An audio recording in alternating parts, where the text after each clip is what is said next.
Any sign of the hostages? We found them both dead, and the gear from the shuttle. By the looks of them, I'd say our cabinet minister and his aide are UAC. Something big was about to happen here. Good work, Matt. Clear the area. No traces. Get the men ready to move. Okay, guys, move out. Whoa, Steve, you're hit. You're bleeding, man. Ain't got time to bleed. You got time to duck?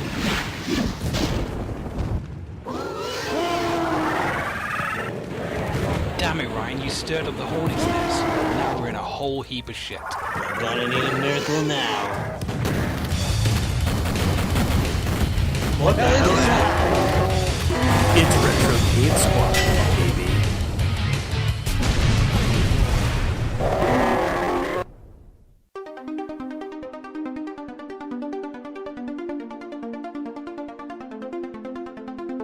From the shores of hell to the far-flung reaches of space, the demonic alien horde presses on. Only one elite team of pasty white boys remain to push back the tide. Known only by their code name, they are the Retro Odyssey Extinction Squad.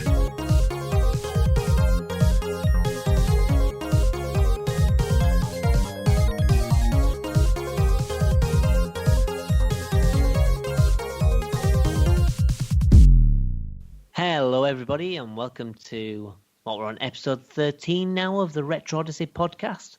People are still listening to this for some reason. 13, unlucky for some, I guess, but hopefully this one won't be so much of a disaster. Anyway, I'm your host, Adam Miller, and as always, I'm joined by Matt, Ryan, and Steve. Hi, guys. Hello. Hello.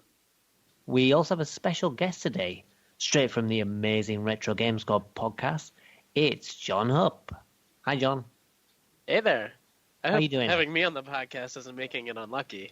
Just the number. Just the number, yeah. It's nothing to do with you. Don't worry. Well, see, here's my question. Now that we have somebody from an actual, established podcast on, are we like a legitimate podcast now and not just four guys yelling into mics? No, we're still players. definitely... We'll always be four guys just yelling into mics. We're a legitimate podcast when we get a sponsorship from 8-Bit Dough. If you guys are listening, we've We all advertised enough use for your you. controllers. Nudge, nudge, wink, wink. As long as you guys are having fun, that's all it's about. And I've had a lot of fun prepping for this episode, so I'm excited to get into it.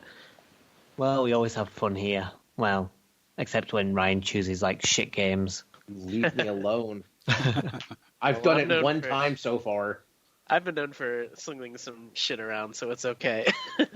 Poor Alex. Well, anyway, Yeah, it's a delight to have you here. It's a good episode for you to join as well, because I believe you're quite a fan of first-person shooters. Yeah, it's kind of a passion of mine. I've started from DOS days all the way up to still playing them, so I'm going to have a lot to say. And we have quite the list. Yeah, definitely. So is first-person shooter your favorite genre, would you say, or...? Oh, absolutely. Yeah, I dabble with real-time strategy. I'm a PC gamer at heart, so that probably explains a lot. Yeah, but just give me a mouse and keyboard and some mouse luck, and I'll shoot some demons. Nice. Just point me at them. Well, I think this is a pretty good genre to cover. I mean, personally, I'm a fan of old-school first-person shooters, not just Doom-like ones, but I was into Half-Life, which we're covering, GoldenEye and Perfect Dark, which we've covered before. I sort of went off probably around the Call of Duty kind of era when that style of first-person shooter came in. I just couldn't really get into them. I liked Crysis, but, the other kind of games of that style, like Battlefield and Call of Duty, I just couldn't get to grips with. I'm starting to get back into them now with things like the Doom reboot and Wolfenstein reboot. But yeah, I kind of went through a period where I just stopped playing first-person shooters. See, it's funny you mentioned that because that's exactly when I started playing first-person shooters. I didn't start until the original Xbox. Oh, interesting. All right. Yeah, I kicked off with GoldenEye, and then my friend had Perfect Dark and Turok. Yeah, I don't But then remember what game got me into it. I know that Half-Life was an early one and GoldenEye was an early one. And I remember wanting to get Duke Nukem, but I was in the game store, and my parents just went up with the game and went, "Is this suitable for him?" And they just went, "No." Funny There's story nudity in about it, that. there's violence. I don't think it would be suitable. Yeah, well, funny story about that. My first experience with Duke 3D, there was actually a mode that you could disable all the adult content. And I remember finding out that password was like the goal of mine for the longest time, just to see some of the like extra jibs and things they introduced. All right. Some of the racy content. Yes, racy content. I could have a politically correct term for that. Nice. I didn't realize it had that. Yeah, apparently it was saved in a plain text file in the directory, but All right. But yeah, I mean, in fairness to the game store, on another occasion we went in and I wanted Perfect Dark, and my parents asked and they went, "There's nothing wrong with this game." You know, at one point a character says like bitch, and that's about as bad as the language gets, and the rest of it's just quite tame. And they went, "I don't even know why it's an 18. He'll be fine." Is that really an 18? It's an 18, it's Perfect Dark, and I have absolutely Really? no idea why. Yeah. It's probably because you kill so many people. I mean, No, but yeah, then like there are other games where you kill so many people and they're like 15s. yeah, I mean, how many games are you a mass murdering psychopath? All of them. Yeah. So I'm not entirely sure, because it's not like you're a bad guy and you're killing good people. I mean, you're killing aliens for like half of it. yeah, Well, I think not half. anytime bullets are involved and it's a first-person shooter, I think that was still a hot territory when that game was out. Yeah. That is true. It We could are have just coming- been the climate of the Yeah. Well, most likely because when those games were hitting, we were just coming out of, obviously, like Doom had just come out and that was extra violent, and the ESRB had just been put together after the whole outrage over the likes of Mortal Kombat. a Night Trap, Yeah. the horror. So game ratings hit and they probably went pretty hardcore for a second. Yeah, and it's on a Nintendo console too. You have to think about how that skewed that series of games. This is true. Yeah, Smash but I Brothers mean, Melee is rated teen, I believe. Is it really? but I think GoldenEye was a 12 over here. I think, yeah, I know it was a teen over here, which is Yeah. 13. Yeah. And maybe it's to do with the fact that the bodies don't disappear in Well, and Perfect Dark. also, I don't know about in Perfect Dark, but I know I know it. If GoldenEye was only a 12, because I know, like in multiplayer, as you get shot up, you get blood soaked. Yeah, because there's blood in it. So maybe it's just to do with the bodies, like, lying there and still I don't being... know. Weird. I don't know. I never understood the age rating, and I still don't. It's like a really odd rating choice for the game. And it probably affected sales, too. Oh, I'm Because sure it if did. If it was like a 15 or something, it probably would have sold a lot more. I mean, it was a very popular game, but I can't help but feel that the game was slightly kind of, put in a bad position with the age rating. Well, yeah, I mean, an M-rated game on the N64, that's practically unheard of. Well, exactly. I mean, Yeah, I don't it's think cutting off Nintendo allowed most of it. your audience. Yeah, that's kind of like AO being a death or adults only being a death sentence for a game. Because Grand Theft Auto ran into that when they got it rebranded for a second from a little hot coffee. Yeah, that's true. But on the other hand, I mean, with some games, like maybe with Grand Theft Auto, because of what kind of game it is, it can probably work in its favour. I mean, obviously, there's still the matter of getting a hold of a copy, but I think maybe it will increase the demand being an adults only because of what kind of game it is. They can sort of use that to its advantage. Yeah, you just got to find play. Well, I mean, nowadays it's not an issue, but there have been times where shops refuse to carry adult-only games. But now a digital distribution is not an issue. Yeah, Oh, that's true. So anyway, first-person shooters, we're going to be dealing with a lot of violence. I don't think there are many first-person shooters that aren't violent. Not that I can think of off the top of my head anyway. But yeah, we're going to be dealing with some pretty violent games, and I'm looking forward to it. It's going to be a very cathartic episode, at the very least. Right, so I think that because we have a guest, we'll probably start with John's pick. So we'll have a little bit of a musical interlude, and then we'll get cracking with John's pick for this month.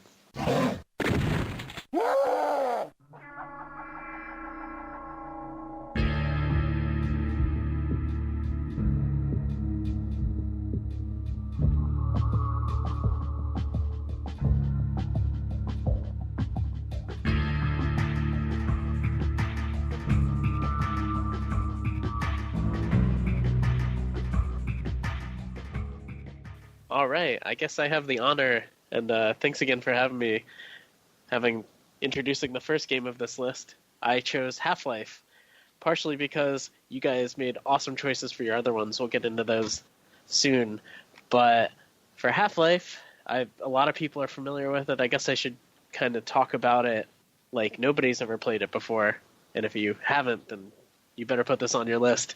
The game focuses on everyone's favorite physicist, Gordon Freeman. It's a first-person shooter in every sense of the word. It came right after Quake, and actually some of the engine code was built off of John Carmack's code from Quake, because he kind of standardized the way games use polygon rendering. And actually you can find traces of Quake in even modern games, just with some of the papers he wrote after he did Quake. But it's the first like cinematic, very story-driven romp through this world where you're a scientist and a lab experiment goes wrong, and then you open a portal to a new dimension, and then there's aliens, and then the government gets involved, and the military, and it's wild. It's blossomed into this huge thing where they made a second one, and that's it. And we're like, what's up, Valve? And they don't want to say anything, but we'll focus on this first one. The game had a bunch of spin-offs, and what was cool with the spin-offs is that they weren't sequels as much as they were sequences of the story in line with the events of Half-Life. And we'll primarily focus on, Half-Life as it is in itself. But the other ones were sort of retellings. They were all the same story, but just from a different perspective. Yeah, you're taking control of different characters. And actually one of the things that I wanted to do with this was Adam and I played, and my focus was to do the PS2 version, because that's a version that I had, but there was an exclusive campaign called Decay that during the sequence when you're playing as Gordon Freeman, a specimen sample comes up from an elevator, and Decay kind of takes place where you're the people prepping that sample and you put it in, and then the incident happens. And it was neat seeing that from that perspective, because that's a version of the game that I hadn't played before. Adam, what did you think of Decay? We played an official PC mod of it, so it wasn't the tried and true version of it. Yeah, we had a lot of trouble. Yeah, we had a lot of trouble setting it up, because the mod version, it requires you to jump through loads of different hoops in order to get it running, and we had a fair bit of trouble, to say the least. I mean, that's not necessarily Decay's fault, because it was like a PS2 game, so you can't really criticize the game for that. But yeah, the game itself was pretty neat. It does have like some moments where it crosses into the main story. Like early on, you deliver the sample to Gordon Freeman, and you're both working to get the machine up and running. And it's kind of nice seeing it from that perspective. And there's a few other moments that kind of link into the main story, like, again, the scientist that phones the military, you help that scientist in order to get the communication relay up and running. And those kind of twists are quite nice. Unfortunately, those kind of crossover bits are pretty much all the story there is to it, because it just feels like a sequence of events other than that. But yeah, it's quite a cool experience. One thing that kind of confused me actually about Decay is in the main game, Gordon Freeman is clearly this established scientist. Kind of everyone knows who he is. And in Decay, they refer to him as the new guy. Oh yeah, I noticed that. I think that was just kind of how they chose to portray him. Yeah, I think he is supposed to be relatively new. Yeah, I'm just trying to remembering some of the dialogue from the original game, but I think that you have recently got transferred to Black Mesa. Well, yeah, because like in the very beginning when you're doing Job Simulator, they walk up and you're like, oh, Freeman, you're going to be going in the room today, and don't worry, it's all super safe and nothing's going to go wrong. Of course, spoiler alert, everything goes wrong. Well, yeah, definitely. Just like, whoops, we've opened a dimensional portal. Yeah, but I think that's what they meant by new guy, from what I recall. Mm. Yeah, that sounds right, now that you mention it. But yes, some of the design in Decay can be a little bit iffy.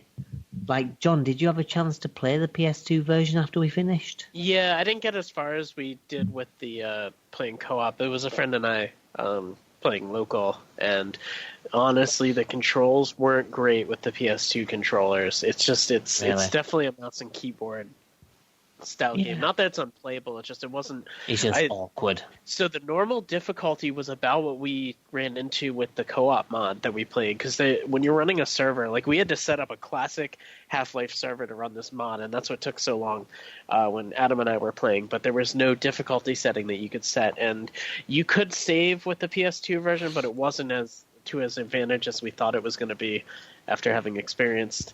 We got up to like the third to last level, I think. I think we just had 2 or 3 levels left. But there's a neat little Easter egg too when you beat that after completing an Easter egg, is you get to play the game as an alien, and there's a level specifically tailored for the alien, and then there's after you beat that, you can start the Half-Life story as a Vortigaunt, which I think is really funny, and it offers an interesting playthrough of the game, which makes the PS2 version very unique in the way it interprets the game. Yeah, and it's weird because there's not really any kind of mods of that. It's something that they never really transitioned to the PC one. Like, you'd expect, someone to incorporate that Vortigaunt mode into the original Half-Life, but yeah, it just never happened. Yeah, but it's neat. Half-Life as did you guys play through how far did you guys get in the single player story for Half-Life? Not very. I completed it about a decade ago. I went through a bit of it again, maybe like a couple hours in, but I didn't complete it again on this particular playthrough, but I have done before. Okay. I want to say I got about an hour in or so. I wasn't able to do anything with Decay because you can't really play Decay with one person, even though there is a one-player option. Yeah, there's a button to take over control of the other person to do some of the puzzles. It's not in the button mapping as an option.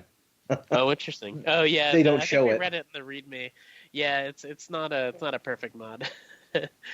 But playing through the original Half-Life outside of Decay was a lot of fun too. That was a good revisit. You could spend a lot of time there. It's interesting to see there wasn't really any other games that told a story like that. I mean, it was still Gordon Freeman is a silent character who doesn't have any voice acting at all, so it's really just him showing up into an area and like shit's happening and then you got to shoot your way through it.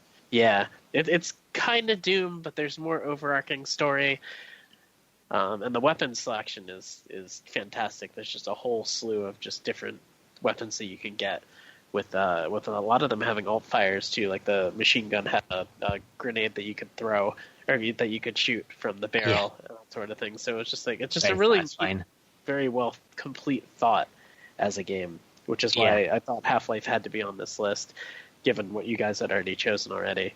It's just kind of like that. Well, Half-Life was one of my early loves in video gaming, because it was a game that I remember seeing in PC Gamer magazine and thinking, this looks amazing. So I ended up getting it, and I just played it pretty much constantly until Perfect Dark came out. And then my love shifted to Perfect Dark. Right. But yeah, I played Half-Life, and I played all the expansions, Buzzing Force, Blue Shift, and Gunman Chronicles. Love them all. I played tons of Half-Life mods, and I pretty much know the game more or less inside out in terms of, the actual main core game. And it tells a story so well, and it's really well designed. I mean, like, even from the start, where you've got an overly long 5-minute train journey to work, and then you just getting into your work clothes and heading towards the lab, greeting. Make sure to stop off at the break room and blow up the dude's lunch. Yeah, his reaction to that's great. Oh, I didn't realize you could do that. Yeah, you can go into the break room and you can kick out and take all the sodas, and then you can go over to the microwave and you can just mash it a whole bunch of times. And I guess what you do is you turn it on high, and then it's like whirs for a second, then pops, and you saw his lunch blow up, and he's like, "Oh, what the hell? What are you doing, Freeman?" But the great thing is that's actually referenced in the last Half-Life game that was made, Half-Life 2 Episode 2, because the guy, Dr. Magnuson, I think his name is, he says, don't think I forgot about the microwave incident. See, so in contrast to Adam, this was actually my first experience with Half-Life, like, at all. I had I'd never played the game before. So it was interesting for me because I've played a lot of Portal, and I could clearly see the mechanics. I could see where the foundation of Portal came from. But I mean, I did think it was a pretty good game. I wasn't able to get super far into it, but I did some research on the rest of it, and I thought it was a really good game. Like, I'm not surprised that it had the impact that it did. Well, one of the things that it did so well, and one of the things I loved about it, was it had so many set pieces in it. From, like, tiny things like early on after the accident, you pick up the crowbar and you get to an elevator shaft. You press the elevator button and the elevator just comes plummeting down with some scientists and a guard. Oh, yeah. I remember. Yeah. And there's other bits as well, like there's one bit where you see a scientist and he's trying to push a filing cabinet on top of a head crab, and he succeeds. And then he starts cheering, going, yeah, and another one attacks him from behind. Yeah, I remember that. That was funny. But then there's, like, big set pieces as well. Like, there's an entire level built around this tentacle creature. So this creature has just come out of this big, like, test chamber or something, and it's in the middle. And what you've got to do is you've got to work your way around kind of silently, because it hunts on sound. And you've got to activate the oxygen, you've got to activate the fire, so you can burn this thing by, turning on the blast pit and just torching it. And that's an entire level. Yeah, the game does a really good job introducing that character too, because when you're first introduced to it, it breaks through the wall and grabs a guy, and you know exactly the danger. Valve did a really good job portraying the situations that you're in, and this was one of the first games that really had NPC characters with that level of interaction with the players and just kind of the environment. Yeah, definitely. I mean, even though like every scientist is the same and every security guard is the same, they all have like a certain character to them, and all the Barneys and all the Walters. Yes, there's one of the scientists that you walk up to, because when you're running through the first level, most of the scientists will have like a little bit of health pack for you, like 15 health or whatever, just a little bit of a boost. Oh yeah, because you can speak to them when you're on health, and they're like, you need a bit of a boost. But like, you won't get it again. And one of them was like I talked to him, and he's like, "Oh, here, have some health." I'm like, "Oh, I didn't even know you were going to give me health." And I talked to him again. He's like, "Haven't I helped you enough already?" It's like, excuse me, we've just summoned hell to the lab. But yeah, it's quite neat as well, because the story is actually pretty good, because you phone for help. Well, the scientists phone for help, as we mentioned before when we briefly talked about decay. And the military comes. But because it's all to do with, like, aliens and stuff, they're here as, like, cleanup. So they're wanting to kill everyone and just erase all traces of the incident. Oh. And then you've got, like, these assassins that come in for some reason. Yeah, they're kind of the weakest encounter of the whole series, but they still kind of fit in with the whole, what they were going for. Yeah, I still don't really understand, like, the purpose and why they were there. I think they were, like, an extra cleanup squad after the military left. Yeah, well, it kind of adds to the mysteriousness of the G-Man who you get introduced to. And definitely. That starts the whole conspiracy theory there. So, Stephen, you said this was your first time. Did you notice the G-Man, which was basically the guy wearing a blue suit? I did see him. I watched the all of Decay, so I did see him at the end of that. Okay. Because he appears a lot in the original Half-Life. If you're looking carefully, you can see him observing you from different spots. Oh, like one place you'll go to a door and you'll see his face behind a door. Like in the train journey, he's in one of the glass rooms that you pass. And he's basically just a continual presence throughout the whole thing. And he always seems to be there. So is he supposed to be Gabe? Well, I don't think he's supposed to be Gabe. Maybe in spirit. Nobody really knows, which is Valve did a really good job kind of keeping his his purpose Well, hidden from everybody. Huh. It's sort of become a bit more realised in Half-Life 2 because they Yes. built upon the character and there's definitely a lot more in it. And then the story just kind of ended with Half-Life 2 Episode 2, so they never really concluded it. And you kind of felt like they probably would have given some kind of resolution to that. Well, the problem Well, is Valve let it can't have. count to 3. Yeah, right. Well, the thing is, Steam's getting a little bit of competition recently, so they might have to start making new video games again. The rumor is they might have to, or they might be shifting into VR for their next Half-Life title. Should be interesting. That'll be a bit of a weird move because VR's not that popular. I mean, there's a bunch of people that do use it, but if they did Half-Life VR, how much would it really sell? I think and Good enough. They probably want to. I mean, they want to move their platform's equipment at this point because Valve is unofficially working on a headset of their own, and they already have the platform, and it's actually picking up a lot more than you'd think. But yeah, time will tell on that one. yeah, I mean, the Steam box did really well, so I'm sure they're... False start. Let's not forget about the Steam controller also. hey, you Oh. laugh. I bought those day one. Yeah, I have both as well. But yeah, I think really, I mean, I don't necessarily disagree with VR. I kind of think they should just make it where it's possible to play without VR. Right. Right. And just kind of have it's- both options. It would be a very ballsy business move, but with Valve, I could see them doing it. Yeah. They need to bring VR down to a more consumer-friendly price range, but Yeah. That's the Still- main thing. I think VR's not a point yet with technology or price to warrant that kind of decision. I don't, Right. but we'll see. well, Half-Life It 2 might get was a there. big deal when it came out. They pushed a lot of people to get new graphics cards and everything, Yeah. so we could see. I don't know. Yeah, again, it's such an untouched playfield right now. Like it's still in its infancy. It could go either way. It's Yeah, not we'll quite see. the way of 3D films yet, but we'll see. See, I think the real secret to VR is to have a VR game where you're playing a game. Like you're not like it's not the VR you're assuming a first person perspective and it's all VR and you look around, but like you put on your headset and you sit down and there is a Super Nintendo in front of you and a TV and you have to get all the cables and plug everything in and blow So on like the Mega Drive cartridge. And, Classics overlay. yeah. That actually exists. Yeah. Oh wait, that's a thing. Yeah, it's called Emu VR. You get consoles and you put the cartridges in and they're linked to instances of RetroArch and they play on a TV, but you actually pull the cables from the back and put it into the back of whatever next console you want to play and you can boot games. I can't even believe we're there. That is so funny. It's like what people were doing with Minecraft, where they would make PCs and run Minecraft on it. It's like that taking to the next level. Hey, it plays Doom.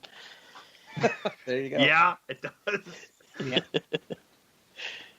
So Half-Life, I enjoyed it. It was cool revisiting it too. And has anybody played the remaster, like the fan-made remaster of it? I have didn't not. even know I that was wanna a look into thing. that. Yeah, Yeah, Black Mesa.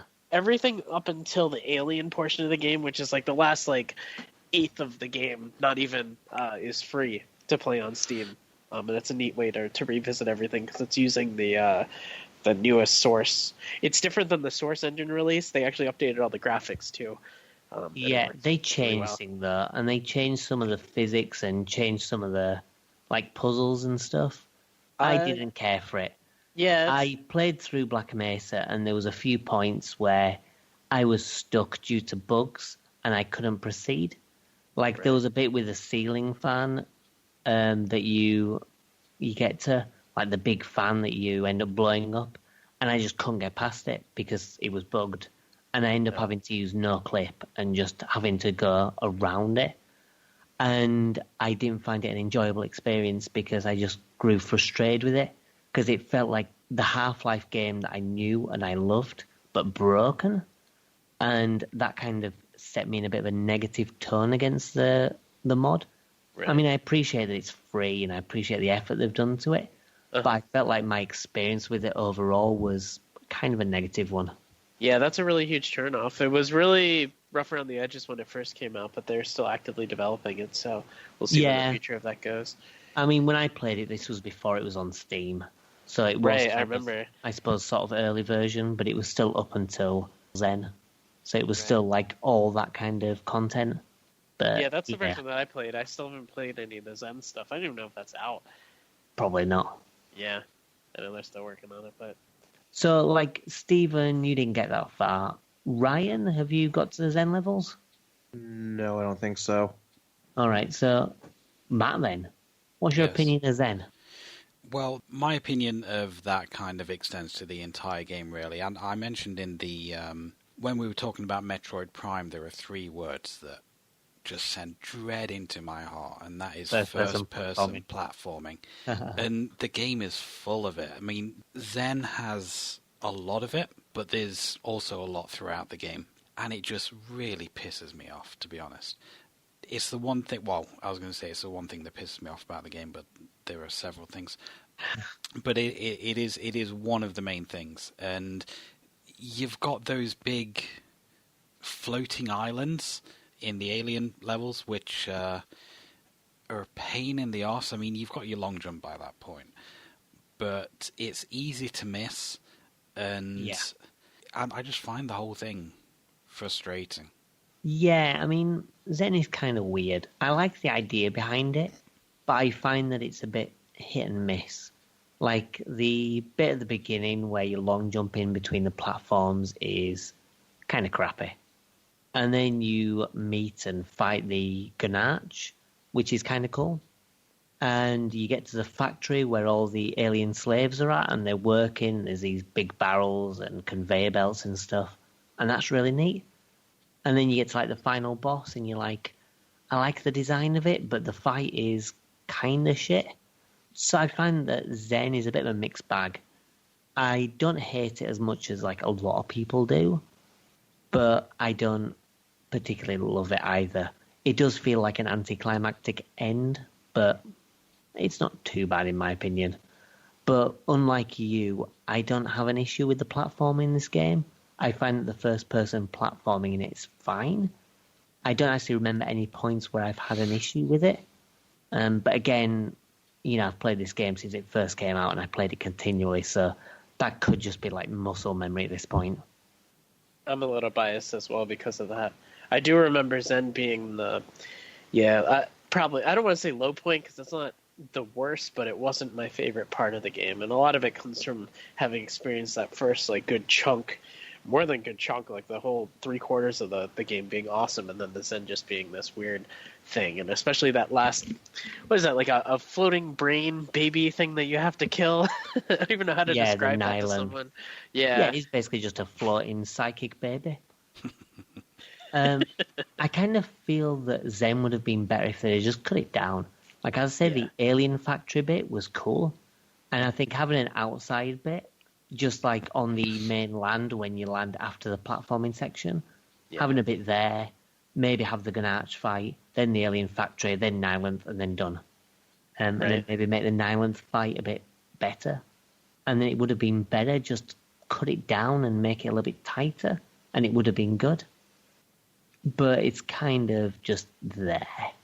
Yeah. And they should have done something like the end of Quake when you have to jib the final enemy, something like that, where it's kind of out of the box thinking rather than just like load this thing up with bullets or rockets or whatever you got.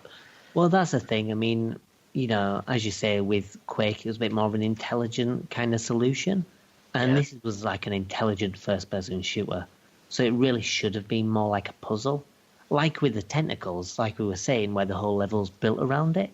Maybe there was, you know, the presence of the Nylanth is there as soon as you enter the Zen, and you have to find a way to kill it, even though you can't kill it with conventional weaponry.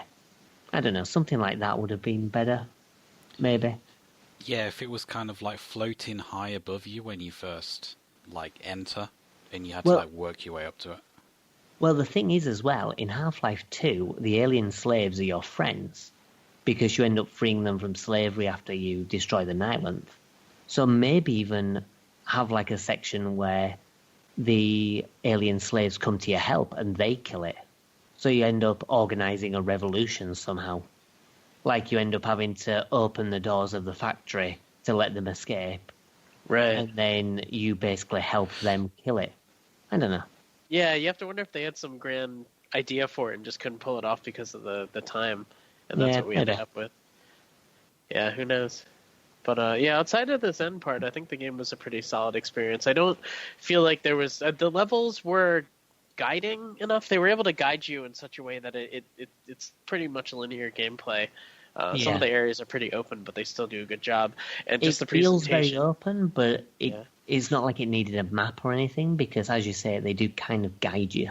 Yeah, the first segment when you get on that cliff face and it just opens up into that big skybox was one of those mind-blowing moments where they did a good job. It's definitely, it looks open, but it's really just you're scaling this cliff face. Yeah. Actually, there is something I wanted to mention about that cliff face bit. You know, you go around the cliff face and then you enter back in via a pipe, and when you go to the pipe, one of the crabs actually jumps out at you, and I instinctively step backwards. Now, You you're fell on a off the cliff cliff. face. I fell to my death because of that little thing. That little prick bloody crab. You see, by that point in the game, I was kind of expecting crabs out of every kind of small hole, because they're everywhere. As soon as you enter a vent, there's a crab there. Whenever you go into like a little ceiling thing, there's a crab there. Yeah, for some reason I just wasn't expecting it there, and I just panicked. And he just popped out. Yeah. But yeah, there's quite a lot of good set pieces in it. There's the train level as well, which is, well, not train, but like what even is it? I suppose it is like a little train that you've got to ride. Kind of like a cart kind of thing. I mean, it was an interesting concept. I think that went on a little bit too long, because Yeah. you go forward for about 20 seconds, obstacle, find a way to get the obstacle away. Another 20 seconds, another obstacle, find a way to clear the obstacle. And that went on for a while. But then you've got the bit like outside, there's a section where you're going underwater and there's the attack helicopter shooting at you, which is quite intense. Then you've got those underwater things, those creatures where you get the crossbow from the cage. That's pretty cool. Yeah, the game just has like loads of set piece moments, and I just find like the game quite memorable because of that. Like whenever I think about the game, I think of, oh, there's this bit, and then there's this bit, and then there's this bit, and it just seems like there's loads of great moments one after another. And for me, it's just a fantastic experience. Well, I definitely think that it has one of the best openings of a first-person shooter ever. Just that whole going to work thing, just a little bit of world building to start you off. It reminds me a little bit of the opening to Silent Hill 2, where nothing really happens for about 10 minutes. But it's setting up atmosphere, it's setting up the world. But Half-Life 2 also did that as well. I think the Half-Life games are just quite good at doing that. Because like Half-Life 2, you're kind of going through this system and then you get pulled aside, and then you work your way through an apartment building and you see like, you know, all the shit that's going on. I think Half-Life does it best, the original one, but I think all the games do it quite well. Well, what I like best about the intro of Half-Life while you're riding on the train is the intercom is just going and talking about Black Mesa and how great it is, and tell your friends, and we're safe, and everything's important, and guidelines. It has this whole opening sequence, and like there's a leaking waste tank, and clearly this is a very unsafe, not well organized, extremely unsafe environment. The entire time it's just being built up for disaster. Yeah, a foreshadowing of what's to come. Yeah, I guess so. But yeah, I like it. I like it quite a lot. So, Matt, you've given your opinions on it. You think it's good, but you don't like the platforming, no? Yeah, pretty much. I mean, my main issue is with the platforming. There are certain sections where I really, really think you should have had a map. But, generally... Well, you need a map for everything. I was going to say Matt's trend linear. is Matt. Yeah, let's get a map for Tetris. It is more or less linear, but there are certain sections where you think, where the hell am I meant to go right now? But for the most part, yeah, it's enjoyable. I think it goes on a little bit too long, personally. but it's okay for what it is. And Ryan and Steve?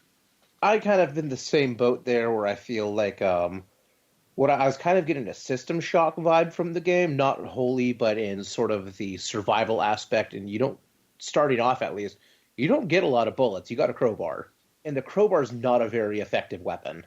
It's fine against head crabs, and that's basically it. And Zombie too are decent enough. But you're not showered in ammunition like a lot of other FPSs today. Like you have more than enough.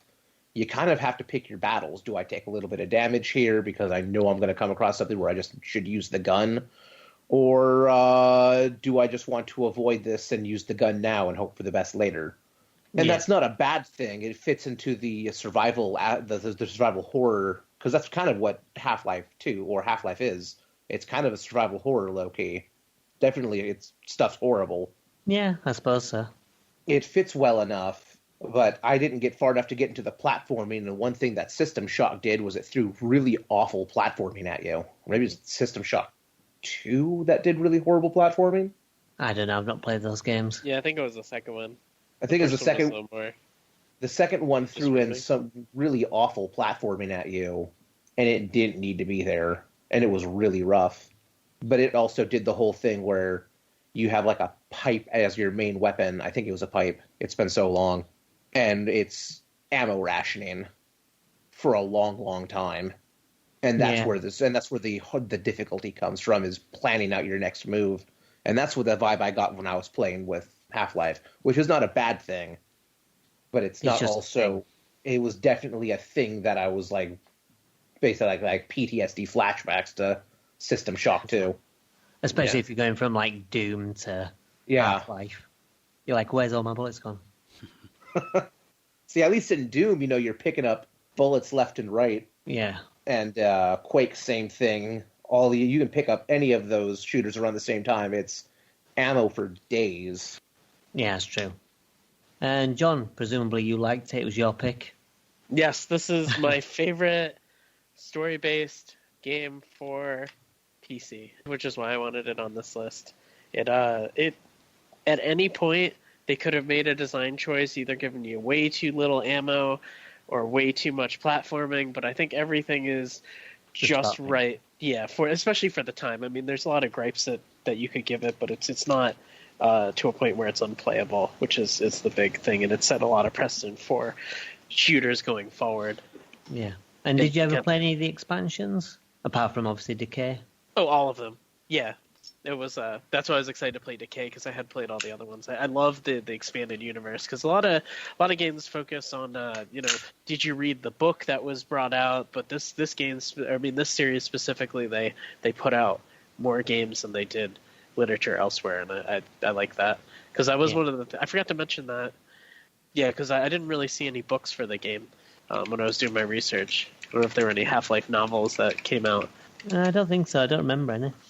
So yeah, it's a neat way to tell a story, and I definitely like it. It's one of my favorites. Yeah, definitely. Me too.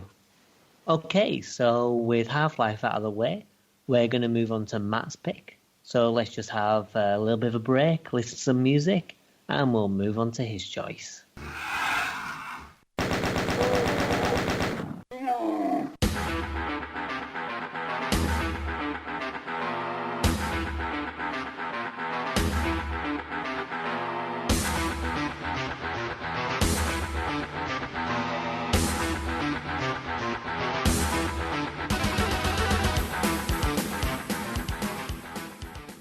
My pick for this month is one of the most iconic, if not the most iconic, first-person shooters of all time.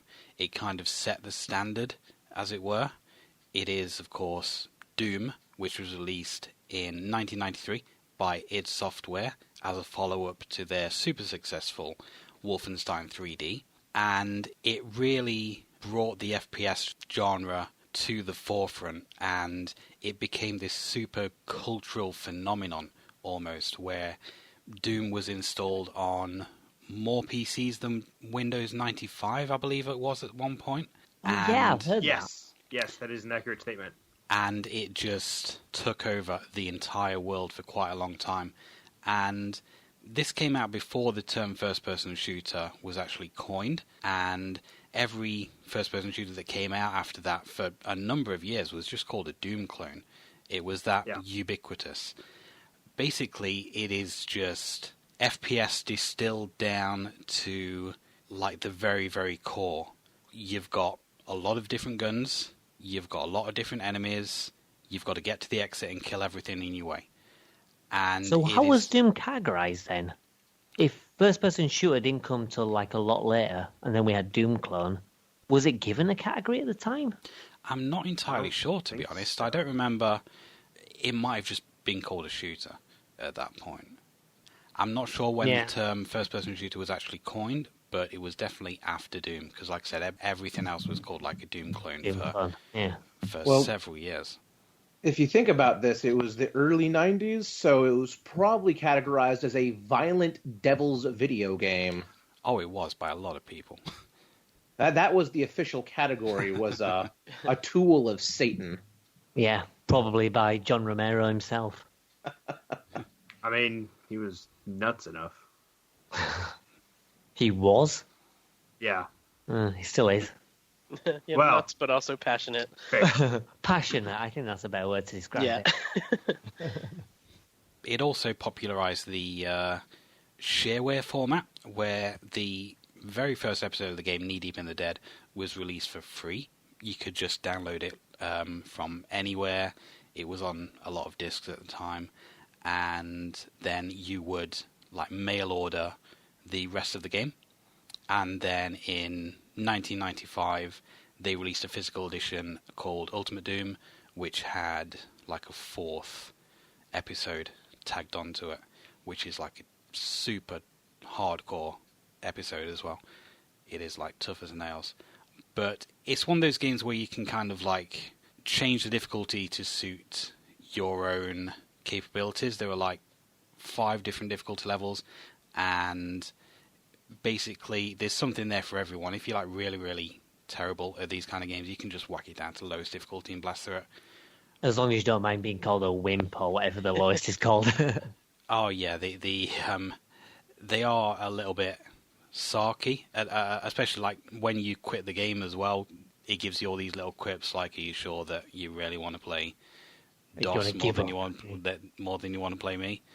So what are the difficulty modes? Does anyone remember them all? There's Ultra Violent, Nightmare, Please Don't Hurt Me, and I don't remember the other 2. Wait, wasn't one of them Hurt Me Plenty? Hurt Me Plenty? Yeah. And then the lowest was something like Wimp or something like that.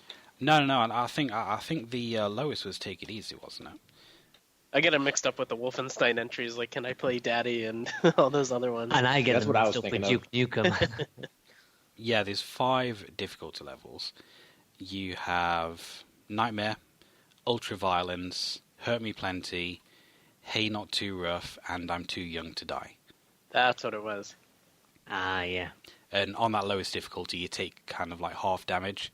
And there's only like half the enemies as well. Yeah, and you get double ammo as well. Yeah.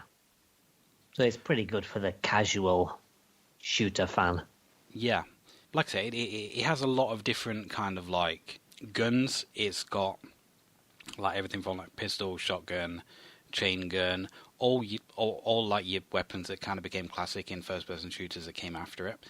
And even now, the feel of these weapons in the original Doom still beats a lot of games that came after it. There's like a weight to them, like a satisfaction of actually using them that make it... I mean, I don't know if I've mentioned this before, but Doom is actually my second favourite video game of all time, after Silent Hill 2. And there's a reason that it still holds up. It is just so much fun to play. Like I said, it doesn't bother with stuff like... Plot. Yeah, pretty much. I mean, we spoke about Half-Life being kind of like one of the first real cinematic explorations of kind of like the first-person shooter genre. But Doom, like I say, is kind of like distilled down to the bare basics. I mean, even the 2016 version didn't have that much story up front. I mean, it did have kind of like a narrative that you followed, but... Thing is, it's got a base narrative, does the remake, but like at the start of it, there's all this plot exposition at the start through a computer monitor, and he just rips it off the wall Yeah. and throws it aside. Yeah. That was my favorite thing. Was like Doom Guy takes so many steps to avoid plot Yeah. and just get to shooting shit. because he's aware that as the player, that's all we're after. We just want to shoot demons. And that's basically what the original Doom and Doom 2 did so well, is just having this pure, frenetic, bloodthirsty action. And frenetic is a really good word. It is just Why, thank you. relentless. You just kind of like run around just like shooting everything, and everything's coming at you, and it is just frantic all the time. It has its moments of kind of like spooky sections, like long dark corridors and stuff like that, but it excels when there's a lot of enemies. Like I say, you've got a lot of guns, and you've just got to get through them. Yeah, definitely. And as you say, the guns do feel really weighty, and the sound of them are particularly satisfying. Even just your bare fists when it comes down to having no bullets and you're just like punching imps in the face. Yeah. It has a real meaty feel to it.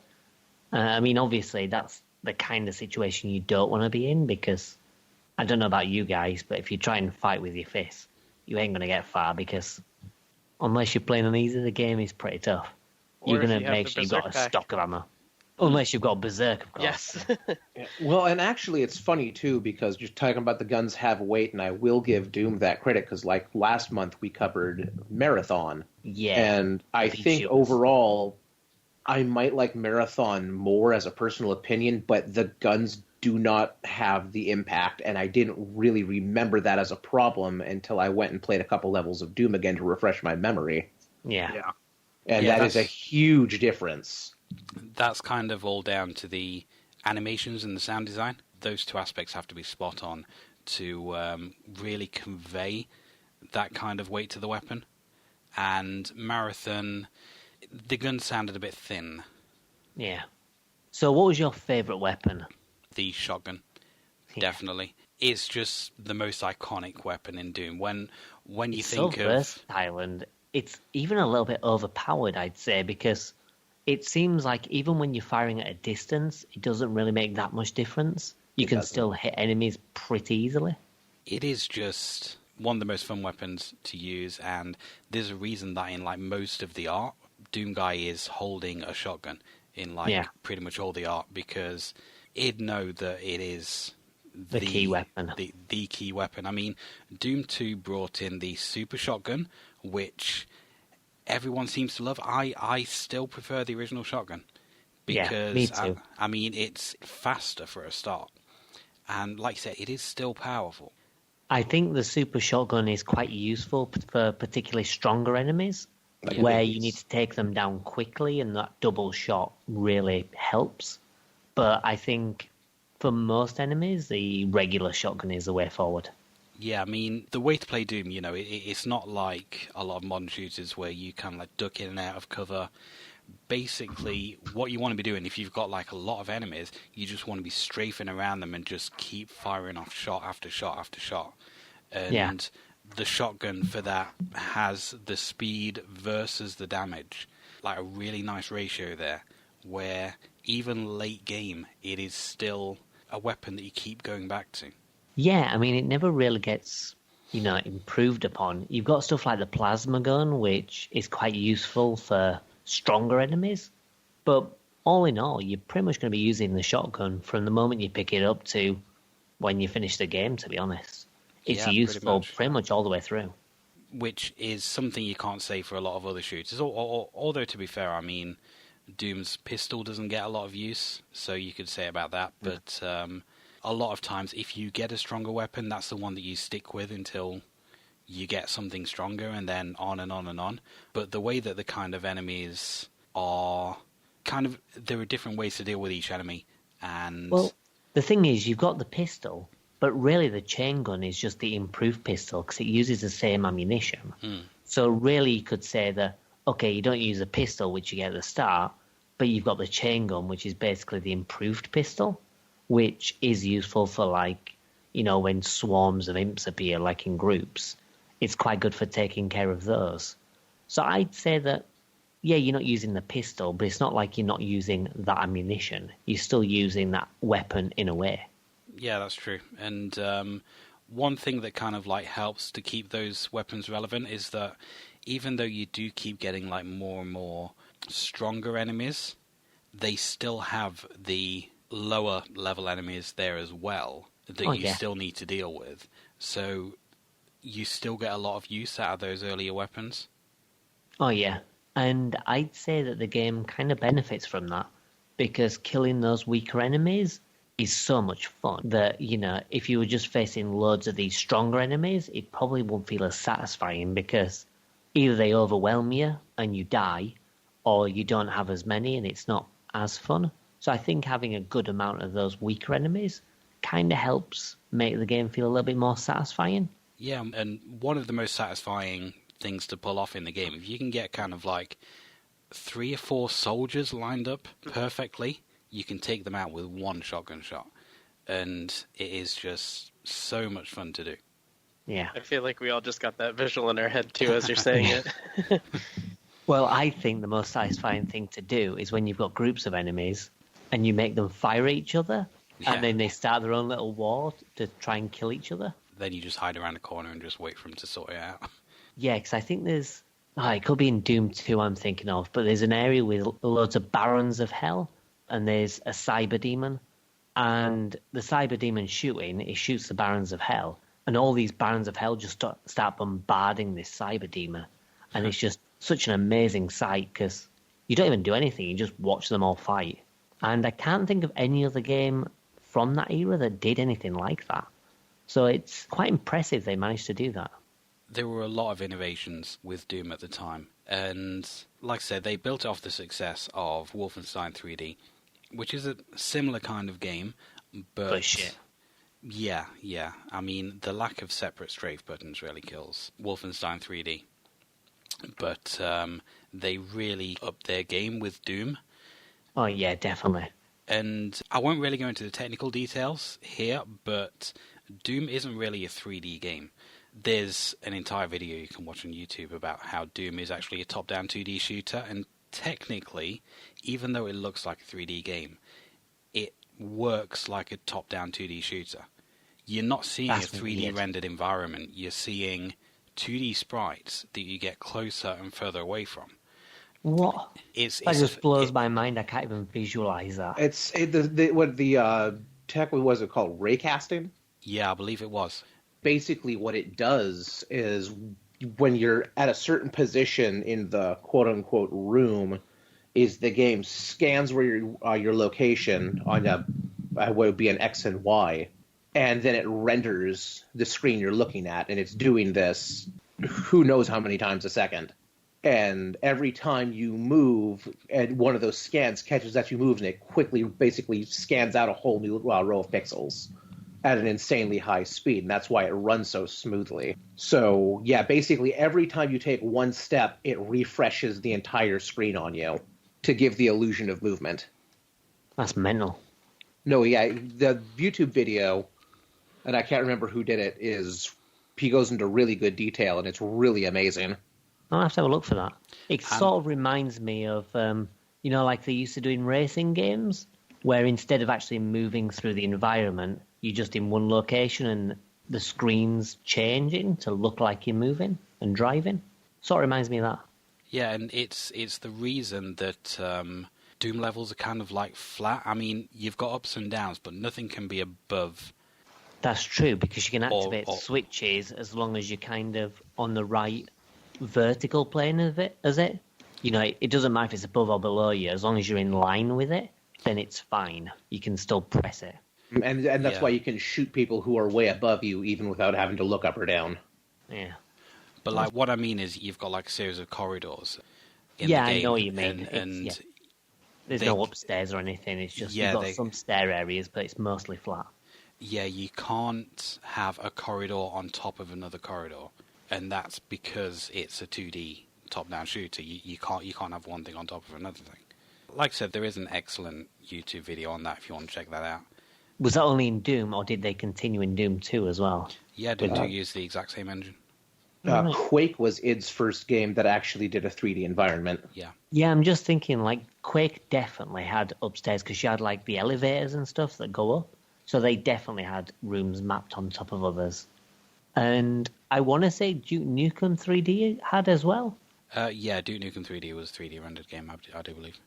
Yeah, I'm just remembering some upstairs areas and seeing if there's a thing directly underneath or not.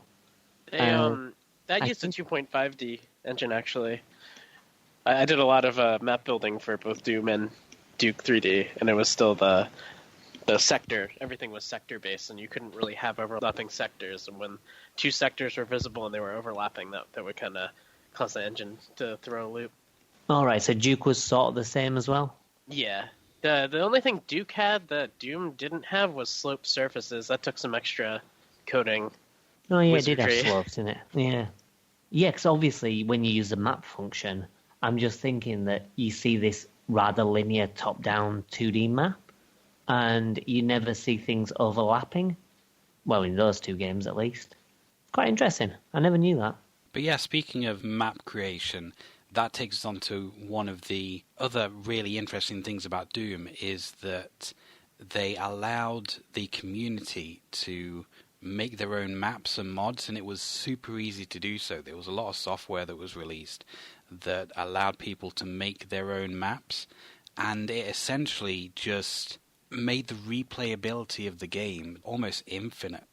As we discussed in Half-Life, Half-Life was the same situation as well. I don't think it was as easy to make for, but again, the devs just released those tools out for people to use, and people just jumped on it. Yeah, there's still people making Doom mods today. I think Half-Life's kind of tapered out, but if you guys have seen any of the latest Doom mods, they've been able to inject full 3D models into the engine, like real-time lighting and everything. It's wild. I think the last one I saw was a Castlevania one, which I shared with the other guys. Yeah. Oh, yeah. Where there's actually a whip in it and everything, and you're going through effectively Castlevania 1, but in a Doom engine. Yep. And it's really quite similar. John Romero is actually about to release a whole new 5th episode for the game, which About to. Well, When maybe. it's been delayed. It should have been out by this point. Yeah, he's delayed it. I don't know if I told you guys, but I think it's been delayed now till April. The physical version's delayed till April, isn't that right, John? Yeah, I got the notice from Limited Run Games. We'll see what John Romero ends up doing.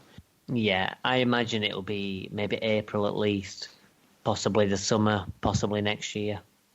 Yeah, we'll see. When it's done. Hopefully not too late. Yeah, exactly. But he I could mean- very well release it digitally before then. I think he will. Yeah, the fact that he's releasing it for free is really cool. It's just Yeah. neat to have I still have my original boxes from like Wolfenstein and Doom, and I thought it would be really cool to add Sigil to that collection. Yeah, that would be cool. Yeah, because you've got the physical version, haven't you? You pick that up. It does look pretty neat. Yeah, I think I posted pictures of my original Doom 1.6 floppies that I had a while back. Nice. I used to have some of the big boxes from some of the older PC games. Like, I used to have Half-Life and all the expansions, and I used to have all the big boxes for those, and I was quite pleased with those. But obviously things change, time goes on, and don't have them anymore. Still got the CDs, but I don't have the boxes, which is a shame. Yeah, me too. I had the Ultimate Doom box, and God knows where the box has gone, but I do still have the CD.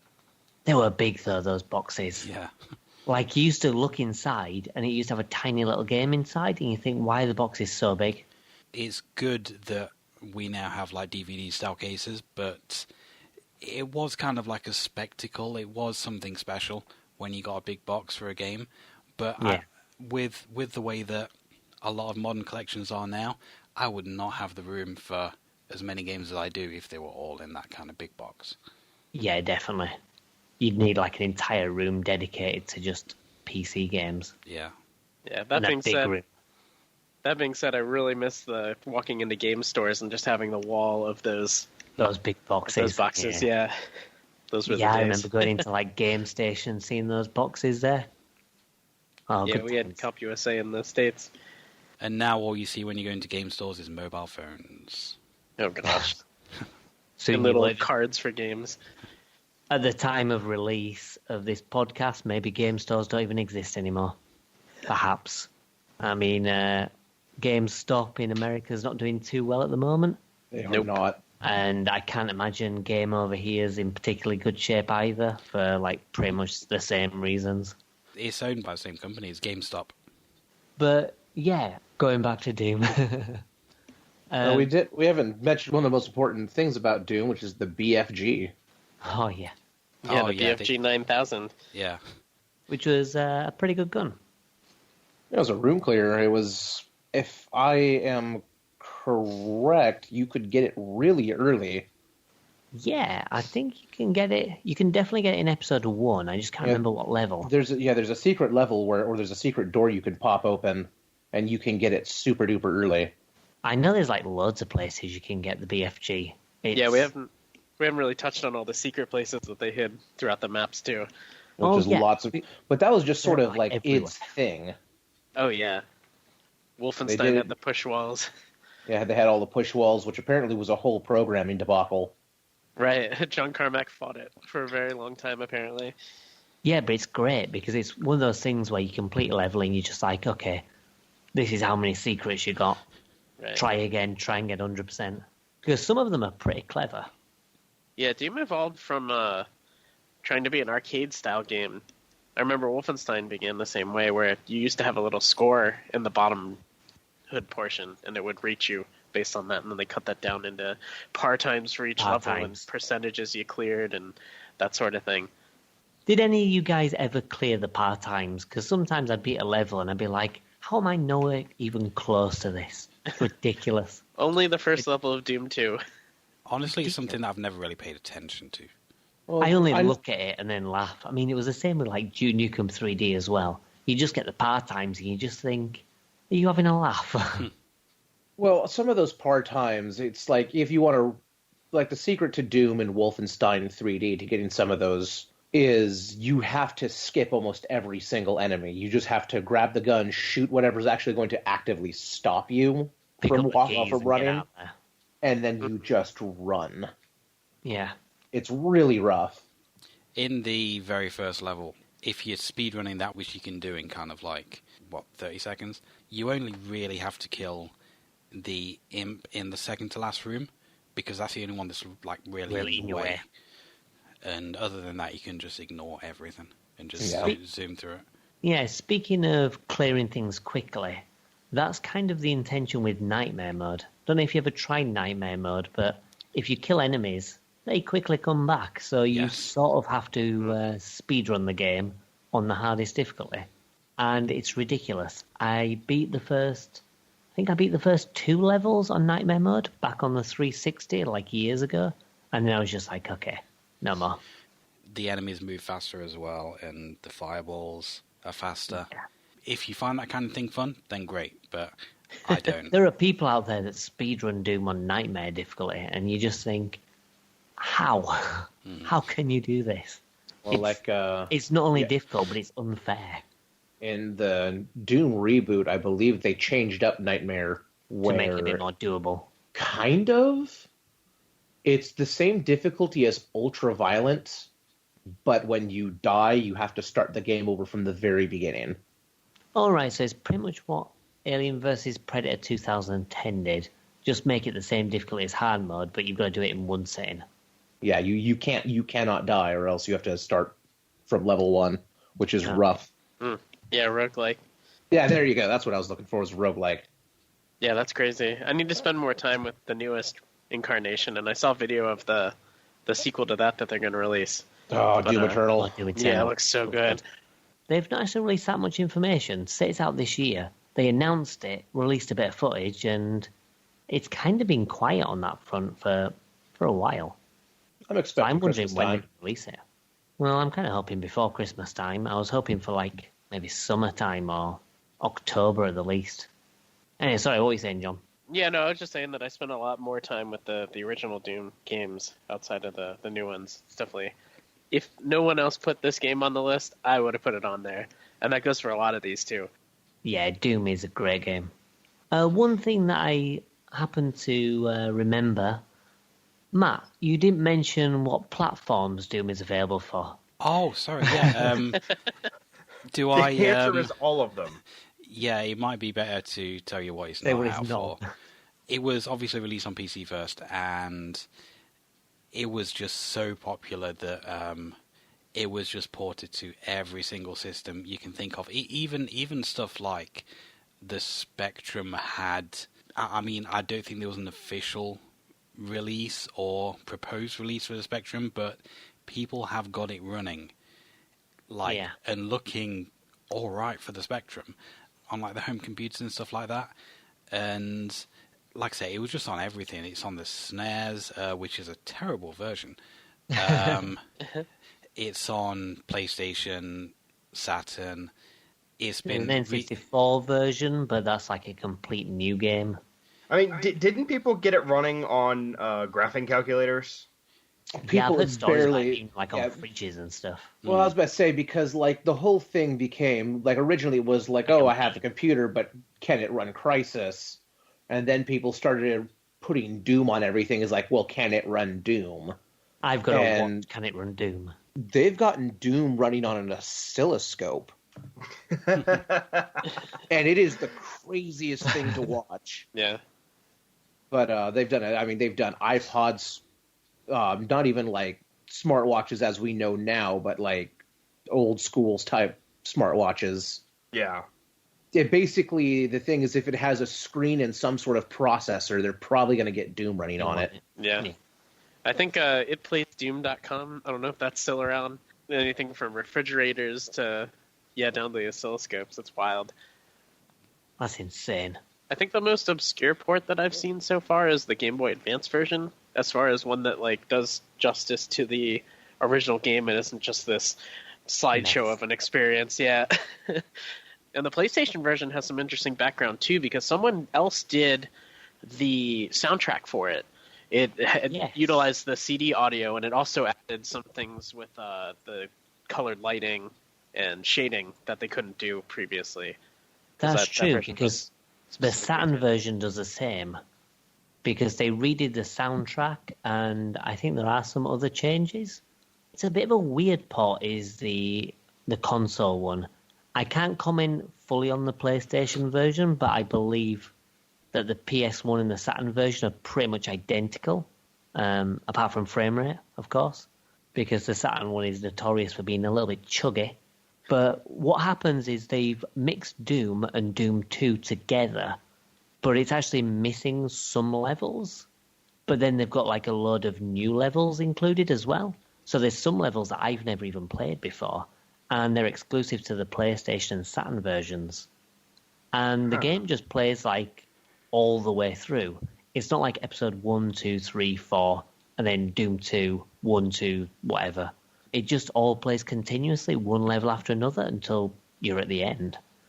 Which basically means like all your weapons and health and stuff like that continues, even between episodes, which, can be a blessing, can be a curse, depending on, the state you're in by the end of the level.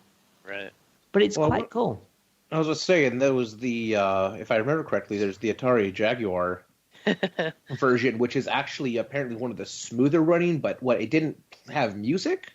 No, the Jaguar had a newly commissioned soundtrack, I do believe. Jaguar was missing something. It had the soundtrack, it just didn't have the game.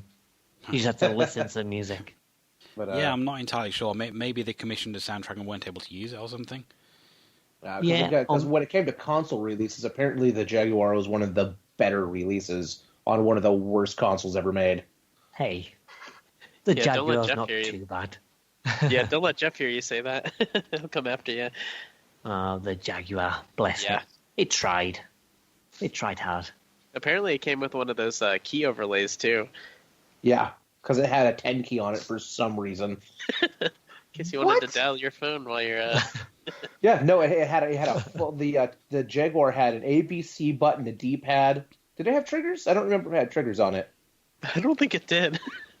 The mess of a system. It's been the last time I touched one. I think I was 12, so it's been a decade. And you've never been the same since. Yeah, right. There is a re-release version with triggers on it, but the original one does not. Okay, yeah, but then it has just a big fat numpad right in the middle. Yeah. That looks super uncomfortable to actually hold. It's not comfortable at all to hold, but Tempest 2000 is a fun game. Yep, which you can also play on other consoles, which Yeah, I know. aren't as shit. Right. But yeah, no, all this talk of music, all the music was for Doom was originally its original compositions, but it's all very similar to very popular Kind of metal rock and music. metal of the time. Yeah. And it was really good as well. Oh god, it's so good. Because I played the Saturn port for the podcast, which is a great port. Don't let anyone, slate it, because it's okay. But the music, I miss the music from the original game. I mean, stuff like, Episode 1, Mission 1, which is obviously the big famous one, is just so damn good that you miss it when it's gone. Yeah, all of the music throughout the game is just top notch. Oh yeah, definitely. It gets you wanting to shoot stuff. I mean, I've got the original soundtrack in my iTunes library and 2 full remixes of the soundtrack as well, and they're all fantastic. So which episode is your favourite then, Matt? The first one, purely because it's the one that I am most familiar with. I know that episode like the back of my hand. I've completed the game through like several times, most recently last year. But that one, because I didn't have the full game to start with, I only had the shareware version. I only had the first episode. So I just played that over and over and over. And it just has like the most nostalgia for me. And I mean, it's not, replaying this game isn't about nostalgia. It is still a super fun experience. But having that familiarity with those levels, it's almost kind of like muscle memory, what you need to do, so you can focus on the fun bits of actually shooting the enemies and like getting through the level. Yeah. For me, it's all about episode 4. Like, episode 1's probably my second favourite. As you say, I'm quite familiar with it.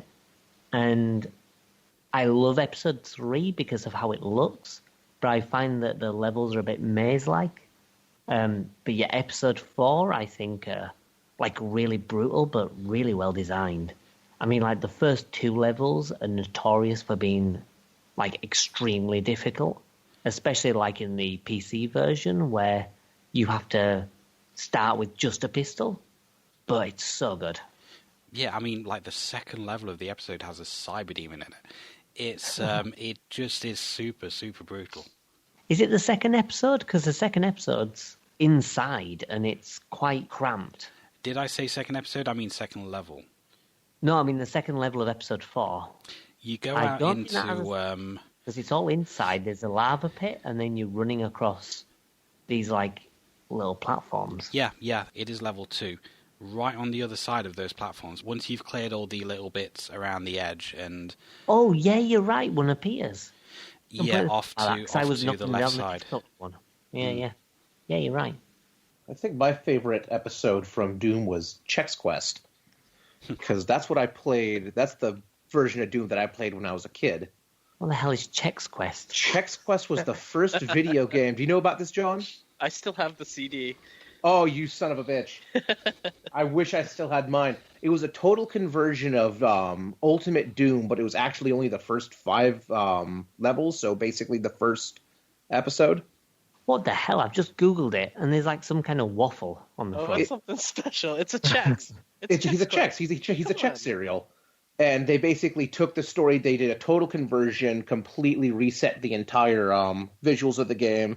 I think they altered a couple of the levels slightly, but overall it's almost exactly the same. Just reskinned. It's mostly, just completely reskinned. That's amazing.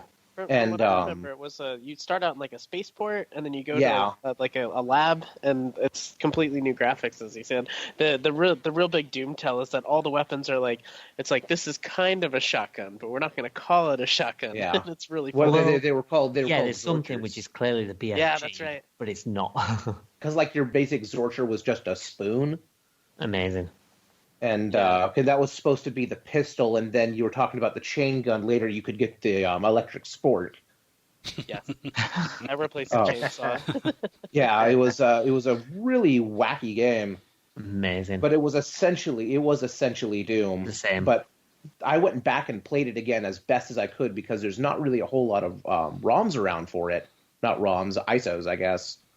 floating around the internet for Chex Quest, but there was a texture pack. You could download Ultimate Doom and then just apply a apply texture that. mod to it, and it plays through. Well, I mean, but then that's all once they you did.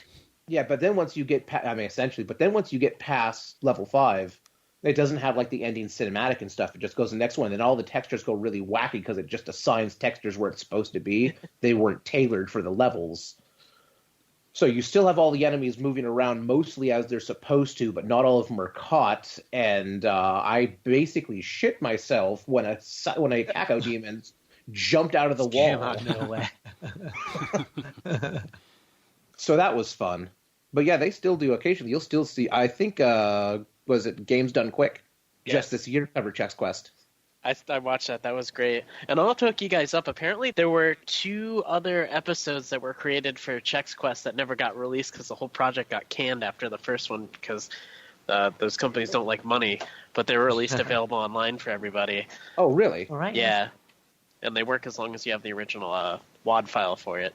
Ah, nice. You think you can hook me up with that? Yeah, hit me up with the whole after. thing? Oh, Hook yeah, up with absolutely. that sweet Chex Quest. Yeah, I got the Chex Quest if you got the bowl spoon. Oh, that's so good. Yeah, there were so many. Yeah, if anybody played Hexen and Heretic, those were 2 games that were expanded on the engine too. Those were really good. Yeah, I I've need to actually purchase got. them. I think it's Hex. Yeah, it's Hexen. I've got that on my Saturn ready to play because I've never actually played Hexen before. It's really So- good. I'm looking forward to playing it. I used to have a big box copy of Heretic, the first one. God knows where that's gone. I don't even have the CD anymore. Yeah, I still have the CDs for those. Yeah, Hexen was interesting because it was the first one of those games to introduce class-based gameplay. So you'd have like 4 weapons per character. Heretic Yeah, was so more you of a got, like, straightforward of 1 through 10 Yeah. guns available, or crossbows and stuff. But yeah, those classic shooters were all pretty good, but Doom is definitely the granddaddy because, you know, you can see where they got their inspiration from. Yeah. Absolutely. And I'm with you, Adam, with that 4th episode. That's it. I wasn't expecting it to be as good as it was, and it was I think it was a paid-for update if you had the original Doom, because I remember noting that they, like, fixed some stuff, but also they're like, oh, there's more levels. And Yeah. I was just all over that as a kid. It was good times. Yeah, definitely. I'm hoping that episode 5 kind of lives up to the reputation of the other episodes. Because apparently it's all going to be in-engine, so it's going to be like a proper episode 5. Yeah, Well, I using the guess- original limitations of the engine too, not the Z-Doom reincarnations. He's calling it a megawad, but I think it's only like 15 levels. Typically megawads replace all 30. Yeah. So we'll see. I guess we'll find out in 2022. Oh, whenever it comes up. 22, maybe. Shots fired. Yeah. Speaking of other conversion things and doing things out of engine, I think one final thing to touch upon is Brutal Doom, which Ooh. is like a fan-made project that was done to effectively take Doom and, you know, crank it up to 100. Because it just makes it super gory, it takes the weapons and makes it ultra-violent. It includes like a load of extra animations and stuff, again, to increase the violence and the brutality of what's already quite a brutal game. Makes it more difficult and just makes everything really extreme. Has anyone ever played Brutal Doom? If you guys thought the original Doom weapons had weight, this just takes it up to 11 and then cranks it Oh, yeah. farther. Yeah, what is it? The machine gun in Brutal Doom just tears through shit. It is super visceral.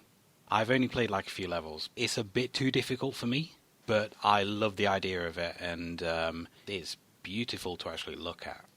I think the team have gone on to making like other brutal things, haven't they? When I was Googling Chex Quest just a minute ago, there appears to be a brutal Chex Quest. Yes, there is. Brutal Chex Quest. I'm Googling that. Yeah, it started a whole slew of just brutal mods. I know Quake got one. Yeah, I heard Yeah, about there's that. just so many. That's amazing. Oh yeah, Brutal Chex Quest. There we go. Huh. Interesting. Right, so I think we all agree that Doom is classic and deservingly so. Yep, like I said, my second favourite game of all time. Nice one. And yeah, I mean, I probably wouldn't rank it in my top 10 games, but it's definitely, you know, one of the games that I can play again and again and still really enjoy. So it probably won't be too far off. I'm still playing Doom to this day, especially with all the mods out there.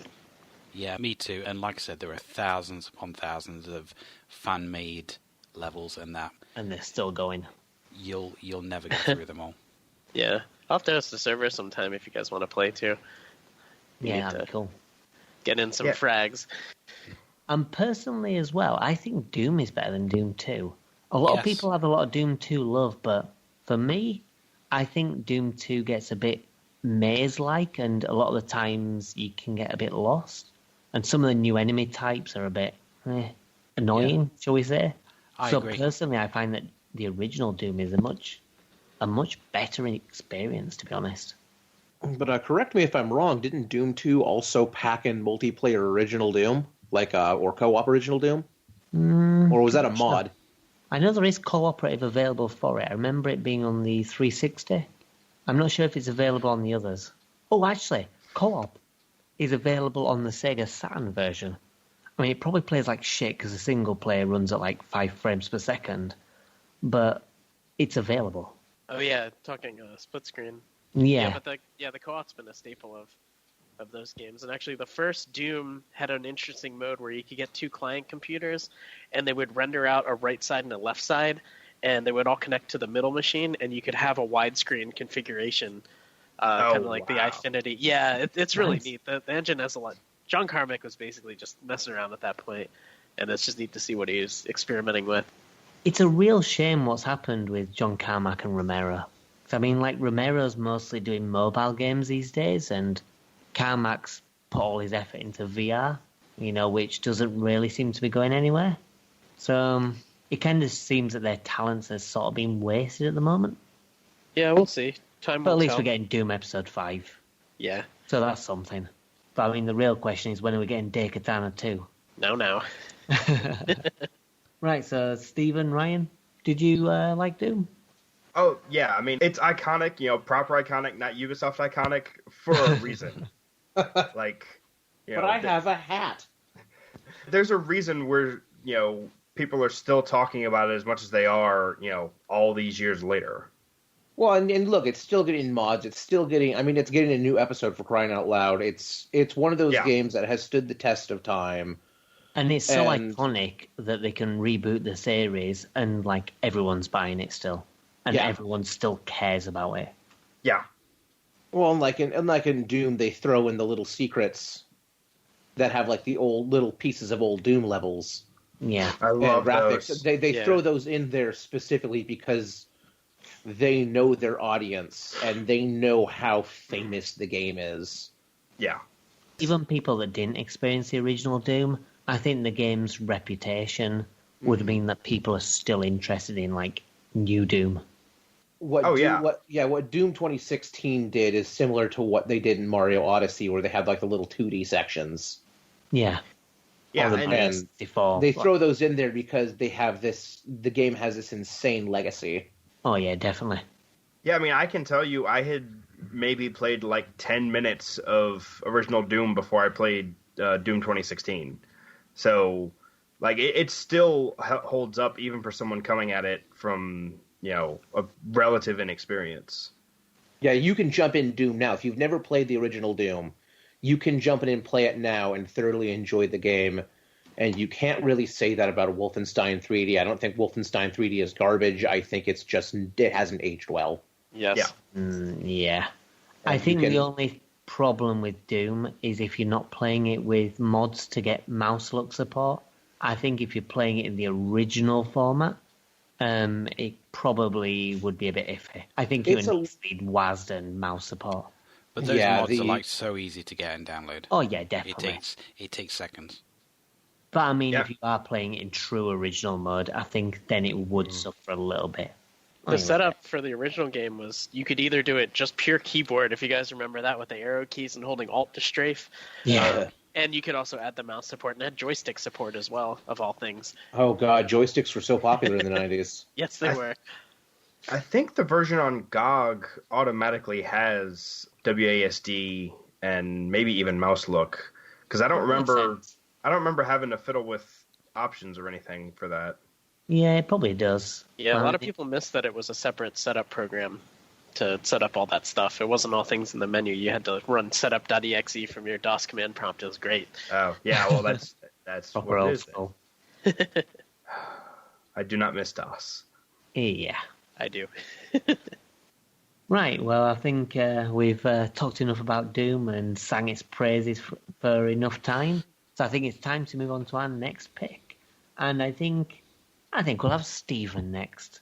So we'll take a little bit of a break, have a bit of a musical interlude, and we'll come back with Stephen's choice.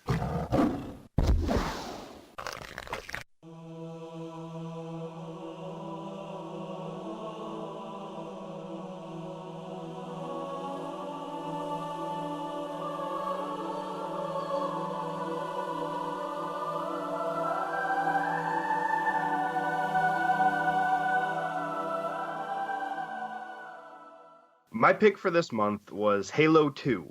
This is actually the first-person shooter I had played, and I even played this one before the first game. This game's always been kind of special for me because of that. It's probably my favorite of the Halo series. If not, then it's second to Reach. But it's Halo. Like, if you know about video games from the past decade, you know about Halo. It was one of the biggest titles for the original Xbox. I think it might have been the best-selling title for the original Xbox. Quite possibly. I know it got a kick-ass translucent blue edition, or transparent blue. The best-selling first-generation Xbox game. Yeah. 6.3 million copies. Probably helped as well that the original Xbox didn't have any other games on it. It had 1.5 million pre-orders as well, which was a record at the time. Yeah. Don't be that mean to the original brick of an Xbox. It did have Forza Motorsports, which kicked off a now extremely popular racing sim. Yeah. Halo 2 is really the one that launched Xbox Live. I mean, the networking systems together was the big thing for the original Halo. I'm pretty sure it was Halo 2 that really kicked off the live service. It did, and that's when, it was massively popular just to be able to log on and shoot up a whole bunch of strangers. That's not the right thing to say, but you know what I mean. But yeah, I was still playing Halo 2 on Xbox Live when I was in college in, 2008, so... Well, yeah, it was very big for multiplayer, because not only did it have deathmatch, but you could also do the entire game cooperatively, too. Yes, I was actually gonna bring up the cooperative aspect, because I've actually gone through the whole series co-op, and it is a really fun time. Much better. Yeah. I actually just did that in prep for this podcast. I did it through the anniversary edition, but I made sure to play it with the old graphics, which was quite a treat. Nice. Yeah, I love that feature that you can just switch back and forth at will. I don't like what they did with the anniversary, or not the anniversary, but the updated graphics. Really? I feel like it strayed too far from what the original art was going for. And if you look at it, it's little things. Just one of the levels when you're on the Covenant planet, there's even some of the orientation of buildings. I forget, the Ark ship that's facing you is actually tilted to the side a little bit in the updated graphics, and it ruins the symmetry of that background and even just the color scheme and everything. I just wasn't a fan. It just didn't do it for me. I like the new music, but I didn't really notice the difference between playing the old graphics and the new one, audio-wise. Interesting. I know in the Halo Anniversary Collection for the Combat Evolved, the new graphics actually caused a problem because some of the textures they put over actually screwed up some of the collision. Oh, yeah, I do remember that being a thing. And, there were a couple levels where it's I need to switch to old graphics just because it's throwing the Warthog around and shit. Huh. Interesting. I don't know if they do that for the Master Chief Collection, if they avoided that problem. I can't imagine they didn't at least try to resolve it. They may not have been able to, but I imagine they at least tried. Yeah, I think they tossed out the collision models for the new graphics and just used the old graphics, because we can do that nowadays, to use that as the geometry for the old as the collision geometry, which is wild to think about, because it's however many polys that new stuff was made of versus something that was on the system 4 generations ago now. Oof. Yeah, I'm good just having a times, look at the difference, and it does kind of look pretty, does the anniversary one, but I'm kind of with John. I think I prefer the look of the classic one. Just like some things just don't look quite right. I also didn't like what they did with the video. They were gorgeous. I just didn't like how they changed the characters, because I was used to like Sarge looking a certain way, and then they chose some other actor to actually model him. It was kind of weird. Well, now I haven't played the Halo Anniversary Collection at all for Halo 2. I did play a little bit for Halo 3, but they like completely revamped Halo 2. Yeah. And for Halo 3, all they did was basically go with 60 FPS. Yeah. Now, right, the full 1080, 60 did they in Halo 2? Did they redo all of the animations and everything, or were they still like the old kind of janky animation, just like general model motion? That's a good question, because I remember the animation for the original game was locked to 30 because that's, or the animation frames were locked to 30 frames for motion versus just because that was the frame rate. Mm-hmm. I don't remember. I didn't notice any difference. Everything seemed very smooth. It was actually really weird having played like the standard def or even like the Xbox doing some 720 magic and then going to Xbox One and everything just like everything's very crisp. It's kind of like when Halo first came to PC.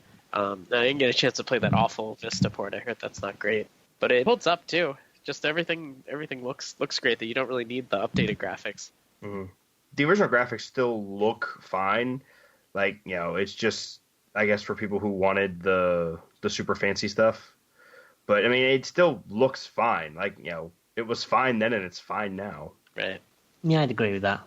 I played on the original Xbox and I had no problems with the graphics whatsoever. I didn't even know that there was like an updated version with the anniversary. No, I didn't either until you'd mentioned it. Yeah, the Master Chief Collection. Yeah, I have the Master Chief Collection, and that's the version of it that I played most recently for this. Looks cool. Just having a look at like loads of different screenshots about it, and it does look pretty cool. Yeah, but Halo 2 did a lot of improvements. Like, I mean, some of them were improvements, some of them weren't over Halo. Yeah, Well, it introduced a lot of of stuff. Let's put it that way. It introduced a lot of stuff from its predecessor. Yeah, and some good, some bad. As you would hope, like a sequel would do. Like it introduced dual wielding. Yeah, the dual wielding. Which was like a big thing. Yeah, which was a big thing because it was a lot of fun. Yeah. And it updated a lot of the multiplayer maps, like Blood Gulch got upgraded. They didn't call it Blood Gulch in Halo 2, did they? I don't remember. But being able to play as elites, because they added that whole bit with the Arbiter. Yep. Yeah, that's like the main thing that, you know, I consider as a big change between the first and the second. They added the Arbiter character, which you played as for more or less half the game.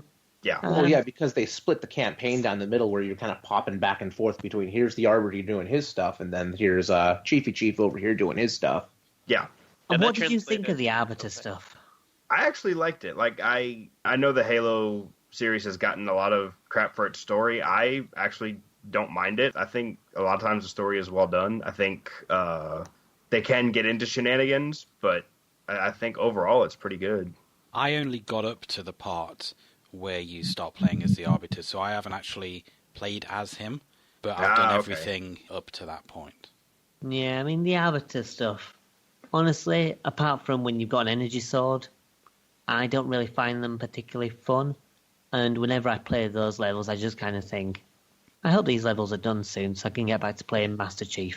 I think for me, the reason I like them is because it shows you a lot more about the Covenant. And it gives you some more backstory. Yeah, and I like getting all that background information. Because the Arbiter's story, his half of the story is fine. It is a little bit of a turnoff, though, because the Covenant weaponry doesn't feel as good. Yeah. Like I said, you get the energy sword, and then there's like dual-wielding needlers, and anything else feels kind of bad. Shit. Yeah. Yeah.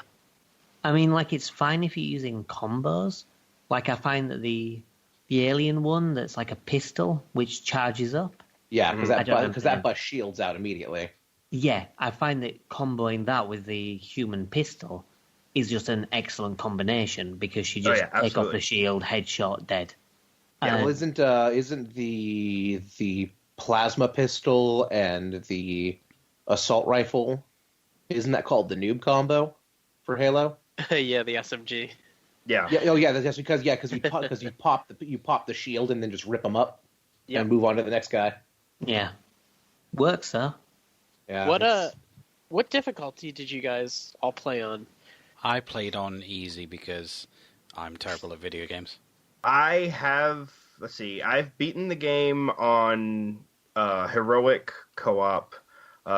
This time through, I don't remember what I did, but yeah, I mean, I've played it on all four basically.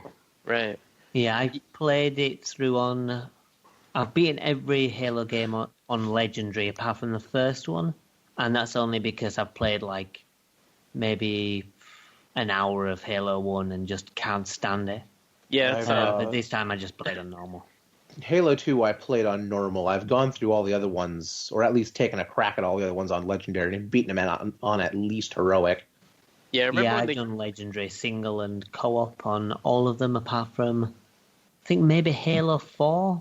I didn't manage to beat it solo on Legendary. I think towards the end I had a bit of difficulty on one of the levels and then just stopped. I got Yeah, I remember- screwed on Reach. There was one level. There's one level in Reach that still hasn't been beaten on Legendary because at the very last minute, you have to let the Pelican get away, or I think it's you have to let him set the bomb or something like that, and you have to fight off a whole bunch of elites, and it keeps auto-saving right before I die. Oh, Oh, no. jeez. So whenever I load back in, like one of them I got auto-saved, like it checkpointed as an elite was lunging at me with a sword. Oh, jeez. And another time it auto-saved as a whole pile of power cells were exploding right behind me. So it would load me back in and I'd instantly die. That's the problem with autosaves. And I just gave up. Yeah. Yeah, I don't blame you. I'm glad you mentioned the elites and the legendary because for the review, because I've definitely, when the game came out, the thing to do and the bragging rights to your friends was, I beat the latest Halo on Legendary. And I remember doing that all in co-op too, because in Legendary, when you're playing co-op, and this was introduced in 2 because everybody was complaining the first game was too hard. If you died, you restarted the level from the beginning. There wasn't any checkpoints. I played the first level, this playthrough, on Legendary with a close friend of mine, and we had trouble even getting through the first couple of encounters after you get through the first them breaking through the door to the point where I was like, we're playing the rest of this on normal so I can actually see the story in a reasonable amount of time. Yeah, but that also gave you an idea of what the game designers intended for what normal to be, what most people would experience. And the game was still really hard. Towards the end, we were having trouble clearing, again, another library level. When they introduced the flood, you're just like, I know exactly. The never-ending swarm of flood. Yeah. So I Yeah, just that's thought that one was of an my interesting major note. gripes with the series is the flood. I never find the flood fun, whether it's the annoying tiny enemies or the big creatures. I just find them very irritating to fight.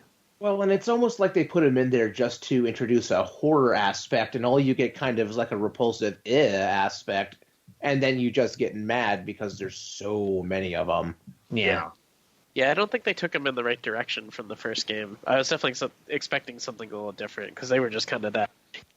Oh yeah, these guys are here, as opposed to having them be, something of their own. They're just there to be obnoxious. Yeah. Yeah. The whole thing of it is them being this big looming threat, but we never actually see, we never see them be more than that annoyance.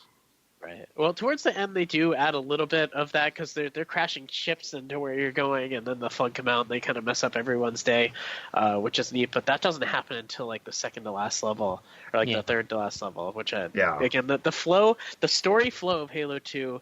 The story is interesting. I love how they take the Halo universe very seriously, but the way it translated to gameplay wasn't perfect. And of course, that the cliffhanger ending that everybody loves. It just. But yeah, the whole first incarnation of Xbox Live was a big deal, and the fact that you could they added downloadable content. I remember that was a big deal. Mm-hmm. Yeah. Because we haven't really touched on multiplayer yet.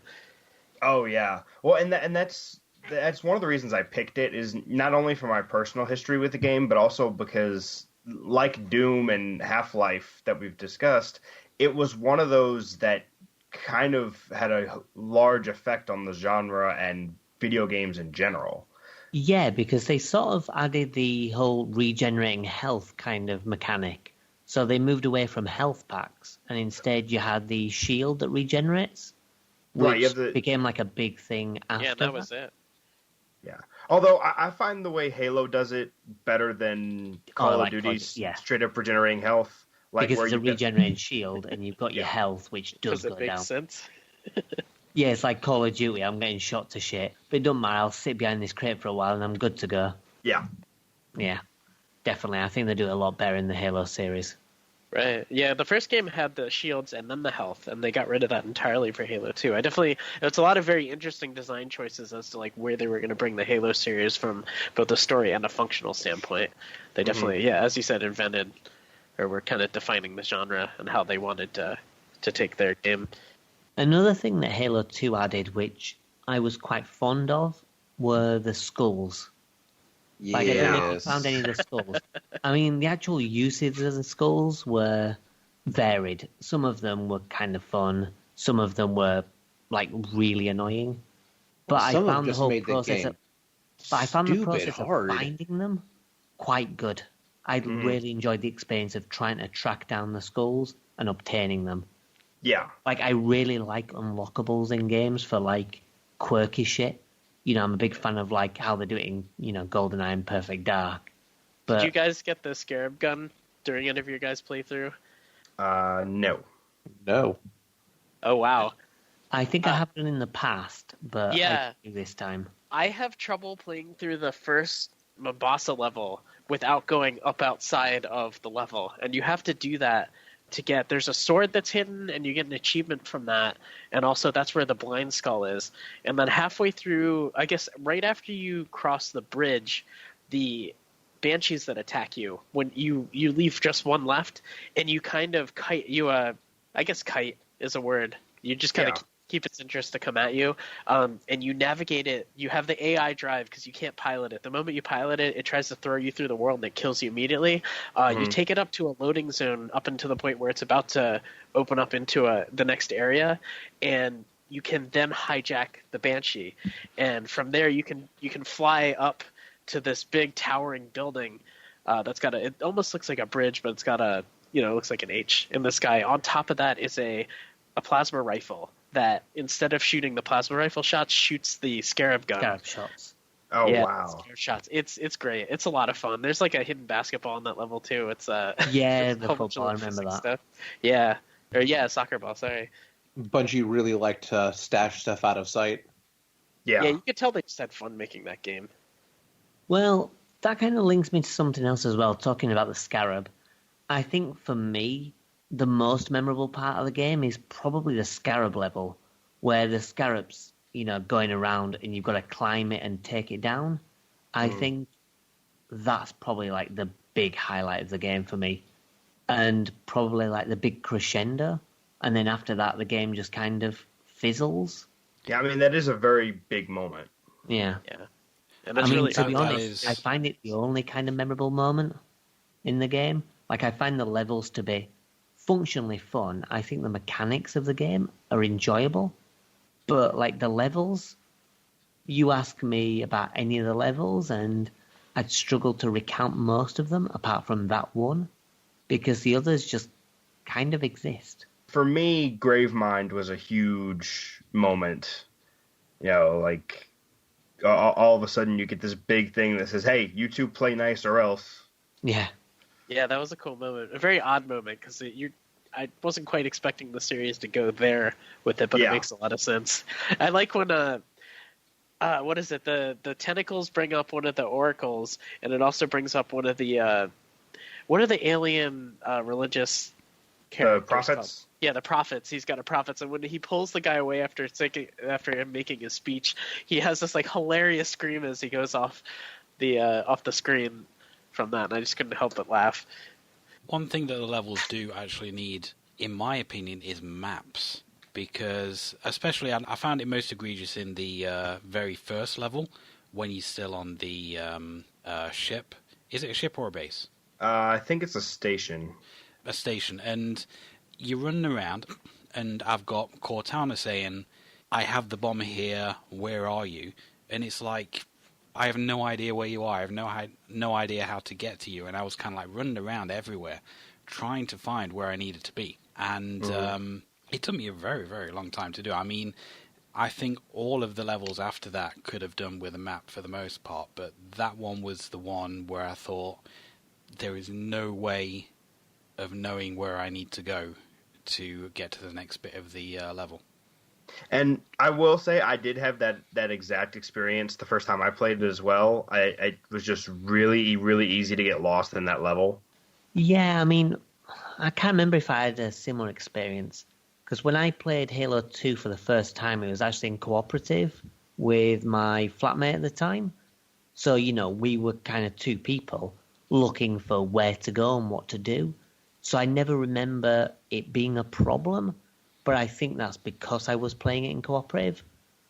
And then obviously in further playthroughs, I kind of knew where to go and what to do. So I can't really comment on that specifically, but I can sort of see where you're coming from. I remember the levels being very busy. And we had mentioned it before. A lot of the levels that I played, I found myself saying, like, I know I played these, but I don't remember anything about them because I feel like all the alien levels, they're alien levels, and that's what they are. Not you're going through the Ark or you're going through a holy world of whatever for the Covenant. It's just another alien you're world. in a city, you're in a thing. It wasn't as memorable as the first game because I remember like the control room and everything. I could draw out those maps probably, but Halo 2, it's like maybe one or two levels, and even then I don't know where I am half the time. Yeah, that's fair. I didn't really have that problem so much with Halo 2. If I had one beef with Halo 2, it's that it was take 30 steps, and now you have... There was too many times where it was like, you take 30 steps, and now you have to fight a whole bunch of aliens to progress. Mm-hmm. And then run ahead. It's like, oh no, another wave of Covenants coming in. Wait for us to, unlock the door. Where then we'll have a team drop in when we're done. And it wasn't fluid at all. For a lot of it. Like in Halo, even though it had, way too much flood and too many identical corridors, especially near the end when you were on the Halo installation itself and you could get lost and backtrack easily, you could just sort of keep going most of the time. And Halo 2 started putting okay, now we're going to make you fight in this section and you have to fight everybody off. Yeah, a lot of the encounters or you could get out of the map and skip huge swaths of the game. Not on purpose either. Yeah, and in Halo 3 kind of fixed that a little bit where it's you can sit and fight, or you can just keep moving. Yeah. For a lot of these big fights, there were your final sections where it's you have to kill everybody here so we can activate the cutscene. But you couldn't move along in a lot of those areas. The first game's encounters were kind of interesting. Or not encounters, but the level design was interesting because they did reuse a lot of the geometry from... It kind of came full circle where the first map was the last map. You went through the same corridors. So kind of... You had that in the back of your mind where you're going or, where you've been and that sort of thing. So I think that was a time-saving thing with the level design, but it actually helped benefit the game. Whereas, again, Halo 2, all the encounters ended up being somewhat predictable. And they give you kind of the gist of what you're doing, and it's whether or not you get a weapon cache in between each encounter is the thing. Right. Yeah, and I think that's, one thing you could say about basically the entire series is that they all have their positives and negatives. I don't think any of them is a perfect game by any means. Halo Reach is a perfect game. I was about to say. I mean, I'm not sure it's perfect. I mean, Reach with is probably Reach, the closest. Yeah, Adam, Reach is the closest. There's the door. No, the thing is, Halo Reach is my favorite Halo game, and it's probably the only Halo game that I would say is a great game. The others, I would say are good, but Halo Reach, I would say is great. My only beef is that if you ask me to name any of those characters, I couldn't tell you the names of any of them because they all just kind of meld together. The game itself is fantastic, but the one flaw it has is that the characters are just kind of there and they exist, then they die. And George is amazing. Well, one thing that struck me about Halo 2 is that the NPCs, they do have character. I found the game actually quite funny. And in the interactions between the characters, one particular thing that stood out for me near the start of the game, Cortana comes up and says, "You look nice." And both the chief and the captain say, "Thanks." Yeah. And then they give each other this look. I found that really funny. And they've just each got personalities, and just the way that they interact with each other is quite memorable, I thought. Yeah, I mean, like, Cortana is actually a pretty good companion. I did always enjoy Cortana in the games. I loved what they did with the cutscenes and the dialogue. One of my favorite, if we had to pick a favorite, like in that cinematic portion, there's a scene. Basically, Sarge is the best. He comes riding in one of the monitors into screen, which I thought was really funny. And the pose that they used to have him do that was perfect. He was like cradling the thing. It was great. Yeah, Sarge is pretty cool. Well, and you talk about funny dialogue, and I think I don't remember where you find it, but the I would have been your daddy skull. Yeah, I would have been your daddy, but a dog beat me over the fence or something, I think is the full title. Activates a whole bunch of ridiculous dialogue. Yeah. That's Another great. funny bit from a cutscene I found, I think Sarge is talking, and some guy leans over him and is clearly like whispering something into his ear. But I think they forgot to animate his mouth, so it just looks like he's sniffing his neck. Nothing seedy at all. Better love story than Twilight. Oh, yeah. The cutscenes do a lot to kind of like give the world a bit more flavor. Yeah, and I would say that in this game in particular, they did a good job of explaining what was going on. Because, like I said, I played this before I played the original Halo, and I was still able to follow the story because the original Halo didn't have that complicated of a story, and they summarized it well. Yeah, that's true. You don't really need to have played the first one. You can start it up and get the gist of what's going on. Yeah, we found a thing, we blew up the thing. Spoilers. Yeah. Way to ruin it for everybody. You know what? The game is old enough now. There's no spoilers. Or if there are spoilers, we don't care. The parrot is the murderer. Another interesting thing is, you know how some games kind of like tell story through gameplay and kind of like give a bit of history of the world through gameplay? You can tell just through playing the game that in the 26th century, it is super easy to get a driving license. Because, goddamn, those... if you're not driving the vehicle, then you are in for a bad time. I mean, there was one particular section, you know, when you're going over the bridge and you're clearing out everything on the bridge. I was riding a Ghost, and I was just firing everything down. I got near the end of the bridge, and, you know, you've got the guys following you in the Jeep, and one of the guys in the Jeep says, "Hey, good to see you, Chief," and then crashes into me, destroys my Ghost, and I'm like, really? So I just went around the other side of the Jeep, I got in the driving seat, and I was just like, get out, you Let me knob. drive. Yeah. But man, they're all excellent shots on the turret. Oh, they are. I found the best thing to do was just you drive the truck and just drive them near the enemies, and they'll just massacre them. Yeah. Well, the best thing to do is to play co-op and have a human in the turret. Yeah, that's what I was about to say. Well, actually, like, I know when me and my brother were playing, whenever the opportunity dropped for 2 warthogs on the screen, and that happened a lot in Halo 2, we would both take the wheel of a warthog and let the computer, because they're pinpoint accurate. Yep. Yeah. They won't prioritize targets, they just shoot whatever's closest. Which is usually good enough. Which is usually good enough. But, yeah, when you're just cruising through the battlefield, yeah, two NPCs on the turret really can clear a field.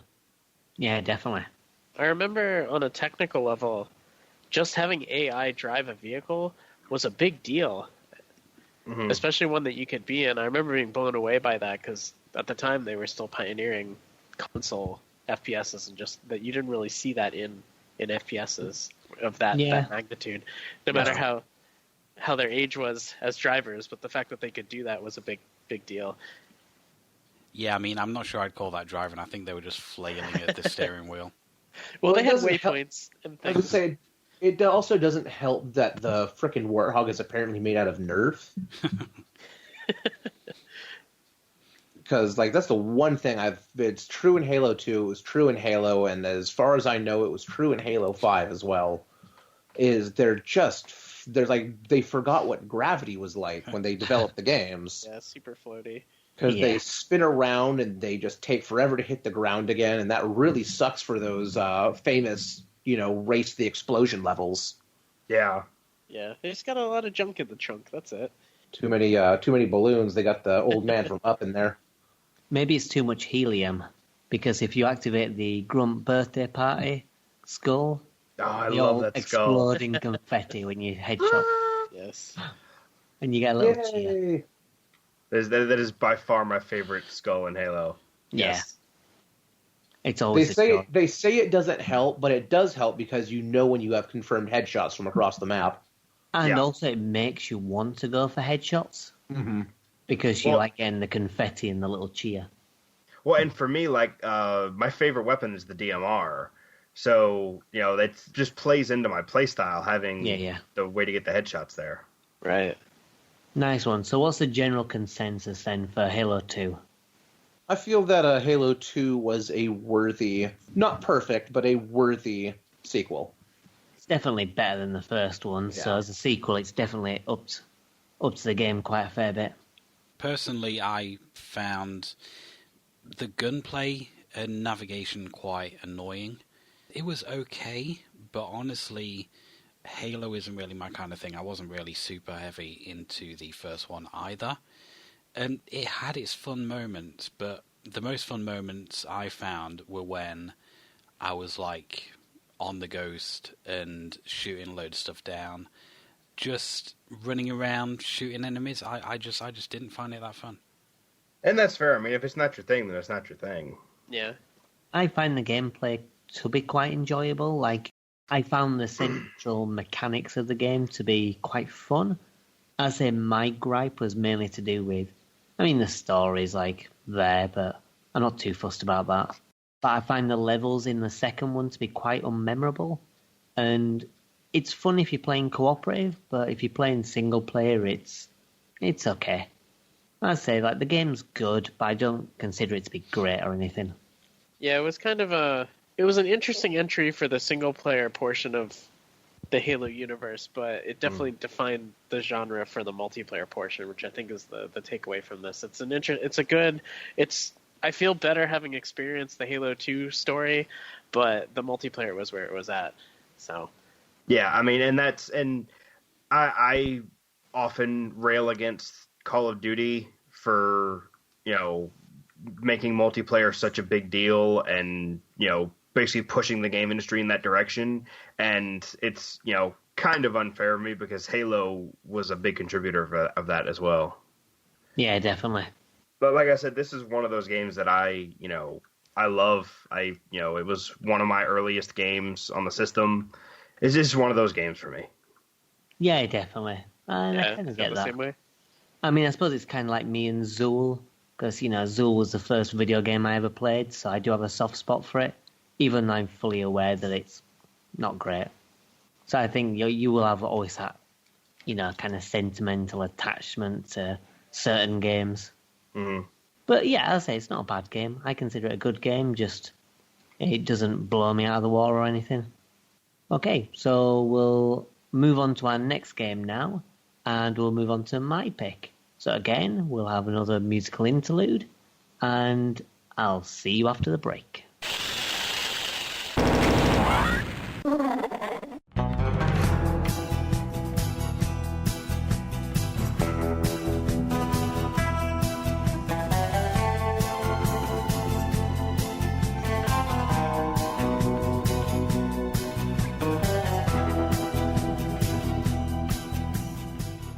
Okay, so my pick for this month is The Operative, No One Lives Forever, or NOLF as it's affectionately known as. Anyway, it's a stealth-focused first-person shooter, and it was developed by Monolith and published by Fox for the PC I suppose it was back in 2000. Also got ported to the PS2 as well, which I'm not sure if that happened in the same year or later, but, it did get a console release. If Monolith rings a bell, they were responsible for... What were they responsible for, John? They did AVP 2, and they did something else as well that was quite big, and I don't remember it. Yeah, they did a lot of PC shooters. Yeah, definitely. I know that the big one for me is AVP2 as a big like Alien fan.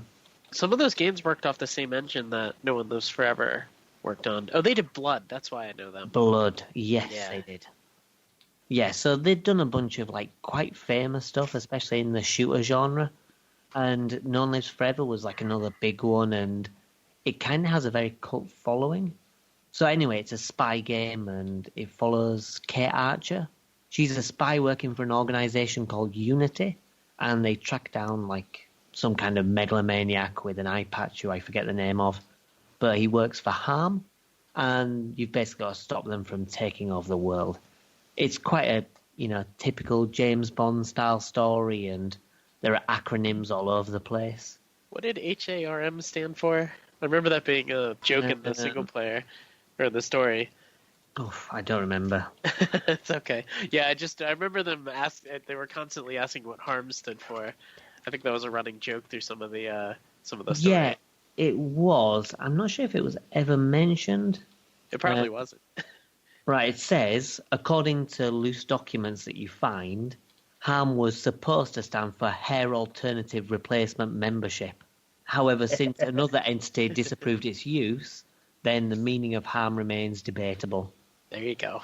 So yeah, it never gets mentioned, although they mention what it used to stand for. Yeah, that's such a good example of what this game was, though. I'll let you elaborate on that more, Adam. Yeah, definitely, because it does have a reputation for having like a lot of humor, and it is silly, but it's never like just completely ridiculous because it embraces it. I mean, like with the James Bond film, it kind of takes the silliness quite seriously and establishes its own little world. So, like, there are times when it's knowingly silly, with the characters just kind of rolling with it and treating it like normal. Like, as you were saying with, HARM, it's treated with such a ridiculousness because it's an acronym and they don't know what it stands for. Or you've got, like, a sequence early on in the game where the villain, he kills, like, your colleague. And one of the henchmen says, "Why didn't you kill the girl?" And he's just like, well, you can do that. And it's just treated like a non-thing. And it points out how ridiculous it is, but then it just kind of continues the flow with it. And it's got a really nice charm to it because of that. And when you're playing through the game, I say it's a spy thing as well, so you visit various different locations. And you've got such a wide variety of locations. Like, you start in Morocco, but you go to, like, Germany and Switzerland. You go on planes, you go on submarines. It really kind of goes full force with the game. So not only is the world quite compelling, but you can tell that Monolith wanted to go all out with it. And they just basically include, like, the kitchen sink. Because you've got all these different locations. You've got tons of gadgets, tons of weapons. And this game just has everything. So yeah, that's a brief overview of it. Before we go into some kind of details about some of the levels, what do you guys think of it? Well, I played up to about halfway through the game, and honestly, I had fun with it. I had slight issues, kind of like the same as I had in Halo 2. It could have done with a map. But overall, I found it fun to go through.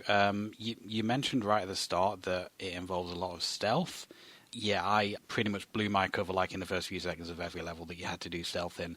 And I ended up having to listen to that siren for extended periods of time. One thing I would have liked is the ability to see my mission briefing mid-level, which I didn't work out a way to actually do that. Because sometimes you're not sure what you need to do to progress. What do you mean, like objectives or just Yes. the overall briefing? Objectives. You can actually see those. I can't remember what one it is, but you can do it. Yeah, I think you just press O if you're playing on PC. Yeah, I think that's about right. I think it is one of the letter keys. Yeah, Did you guys play on PC versus PS2? Because I personally sought out the PS2 version. I think Steve got the PS2 one. Yeah, I played played the PS2 PC. version. Yeah, Okay. I played PC too. Okay, interesting. Yeah, I just wanted to see how our reviews would differ from that. I did a little bit of the PC version. I do know on the PS2 version, if you press the select button, it will pull up a menu that you can see what your current objective is. But the game desperately needed a map. I would agree with that. Yeah, I mean, like, it goes for the whole GoldenEye and Perfect Dark kind of attitude of you've got a big open area that feels like a real location, and then a bunch of objectives, which, you know, some happen as you're playing the level and some get given to you before. And I like that style of gameplay, but having a map would definitely have been helpful. But I did find it quite a charming game, though.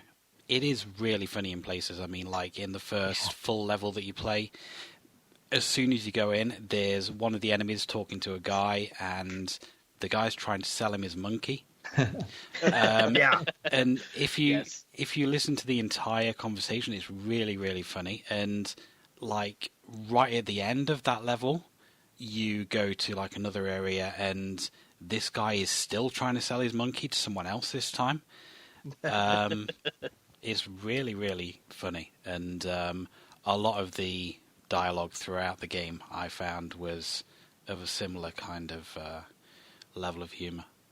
Did anybody shoot the monkey? I did not. No. I'm not a monster. I'm not a fan of simian violence. Yeah, it's unacceptable. It's like unacceptable levels of simian casualties, or something like that. Yeah, I think that's exactly and you it. fail the mission. They fail you if you shoot the monkey. That's great. No, I didn't even think to try that. Yeah, it's the little things in that game that really sell it. I had a lot of fun with it. There are some technical limitations, but a lot of that was just because of the time and the fact that I was playing with the controller on the console. The game just fits in this awesome space in between James Bond and Austin Powers. Yes, thank you. Yes, with this kick-ass female role, which was really cool. It's just it's nice to see something different. I mean, this was I guess after Perfect Dark was out, maybe a little bit. I think it's about the same time because Perfect Dark was 2000 and this was 2000. So okay, yeah. So it hadn't really been established that way. So I like how it's kind of its own thing. Yeah, and I haven't really played any other ones, but this was a blast. I do want to try the others out. / spend a lot more time exploring this game because a lot of it was trying to get through the other games for this podcast. And you always hate when there's one that you just want to keep going back to. But yeah, I just loved how everything was so perfect and very serious, yet not serious at the same time. You can tell the developers had a lot of fun with this one. I also really enjoyed the atmosphere and just the overall appearance of the game because it was very it didn't take itself seriously, but at the same time it played it off. Yeah, like in the very first level, which I despise. I'll get this right out here. You start with the sniping section, and it goes on for way too long, and I really hate that bit. That's probably the worst part of the game for me. I do like the guy you're protecting. But yeah, it's funny. It's like, oh, I've dropped my coin again. There must be a hole in my pocket. But the funny thing is, like, John mentioned this to me because I've completely forgotten about it because I don't read the mission briefings anymore. But you read the mission briefing and you're designed to protect him. And it says the guy's short-sighted and deaf, so he won't be of any help to you. Which is just amazing because obviously these guys are just running out trying to kill him. And he's not reacting right up to him, and he's completely oblivious to what's going on. I did have a few, when it came to the technical side of the game, I was having a lot of beef with it, and it kind of ended up ruining it for me because I was enjoying the atmosphere so much. What do you mean, with regards to stealth, or...? The stealth was really iffy. I like what they tried to do with the whole, like, different surfaces have different levels of stepping, and then you need to crouch and move slowly, and that's quieter. That was a very good idea, but it did not execute well, especially because if you're playing on PC, you can't toggle crouch. You have to hold it. Yeah.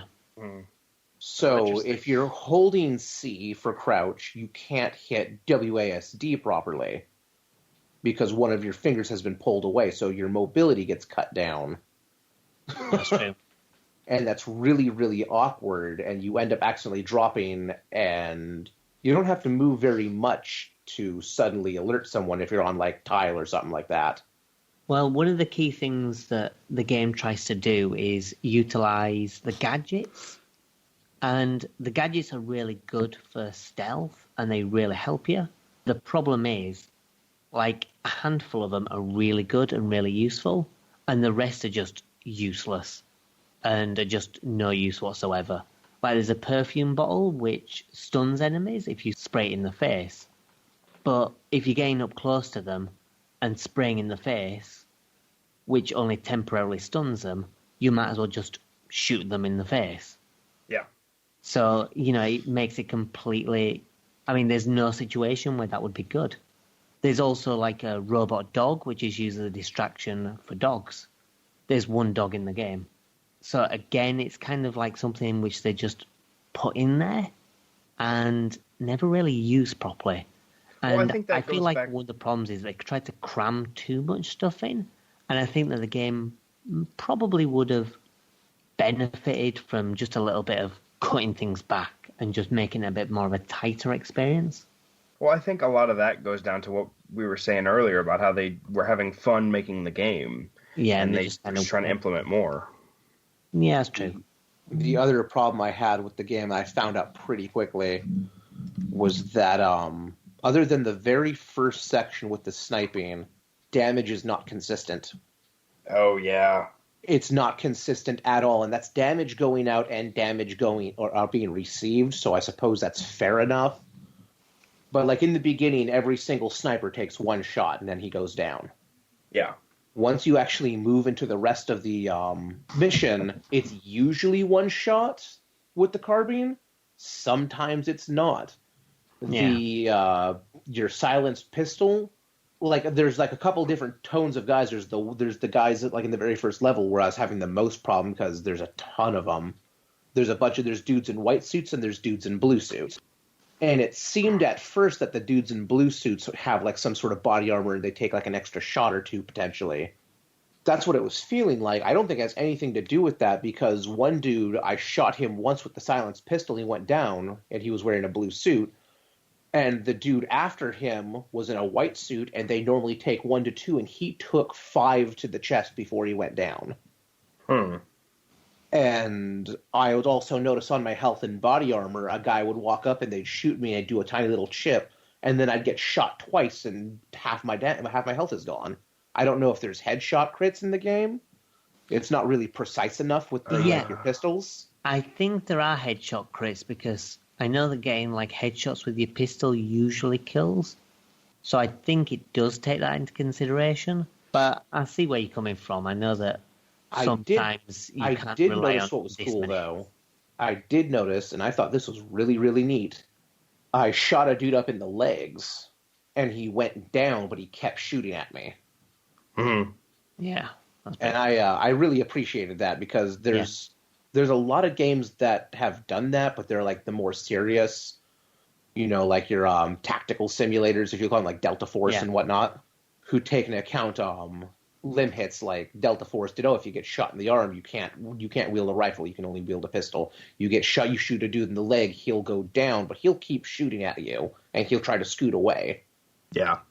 And then seeing a game that's honestly as goofy as this do that, it was like odd but appreciative thinking there. Just because it's just a little thing that they added in there. Yeah. Yeah, and it's like, you could tell they were committed to putting out a good product here. Like, for example, on the PS2 version, you're targeting snaps to the enemy, so you don't have to be as precise with the stick because they were still figuring out analog stick aiming at that point. Right. So and I kind of wish I kind of wish I had gotten the PS2 version, or I wish I had been able to at least get my Xbox controller working with the game. Yeah. But it wouldn't accept the joypad, and like when I did hook up a joypad in the settings, and it just wouldn't recognize it at all. Yeah, well, I'm hooked up my 8-bit though, and it did recognize that, but it played really wonky, and I was like, okay, just mouse and keyboard is. Yeah. One thing as well, while you're talking about the damage, it just reminded me the game has a very unique system for you taking damage, because you have like a set amount of health, but then you've got like body armor. Mm-hmm. Your health, when that goes down, it doesn't restore. There's no health packs or anything like that. Even when you move on to the next level, it will still retain that same health damage.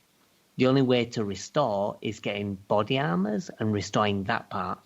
It's only when you're on a brand new mission that your health restores. And it's sort of a more realistic approach.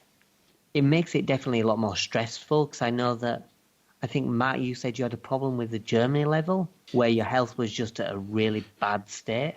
Yeah, I had 2 save games, and both of them had me at really low health, really low body armor, and as soon as I was loading in, I was dying within a few seconds, so I ended up having to restart the entire mission just because I'd saved at the wrong point, which is kind of my fault, but again, I do wish there were like health packs in the game, and I do wish that they would regenerate at the end of each level, because if you barely scrape by in a level and you manage to finish it, but only with a little bit of health, then you've kind of screwed yourself.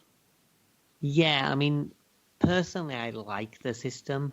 However, I kind of wish that in between levels it restored your health. Yeah. Because I think it's a little bit unfair. But yeah, I can agree with that. I mean, it would be nice to have first aid stations like you have in Half-Life. They're like all over the place, and it'd be nice to have something like that just to top you off a little bit, even if they do have a limited amount of uses like the ones in Half-Life do. Yeah. Well, and that was another thing that irritated me in the game, and I don't know, because I didn't do a whole lot of PC gaming around this time. Honestly, I still don't. But Half-Life does the same thing, or rather, this does the same thing that Half-Life does. Well, Half-Life came first, where you select your weapon, and then you select your weapon. Oh, yeah. So you have to cycle through to your inventory what you want to use, and then you have to pull it out. Oh, I see. Yeah. And that was really irritating me in both of the games.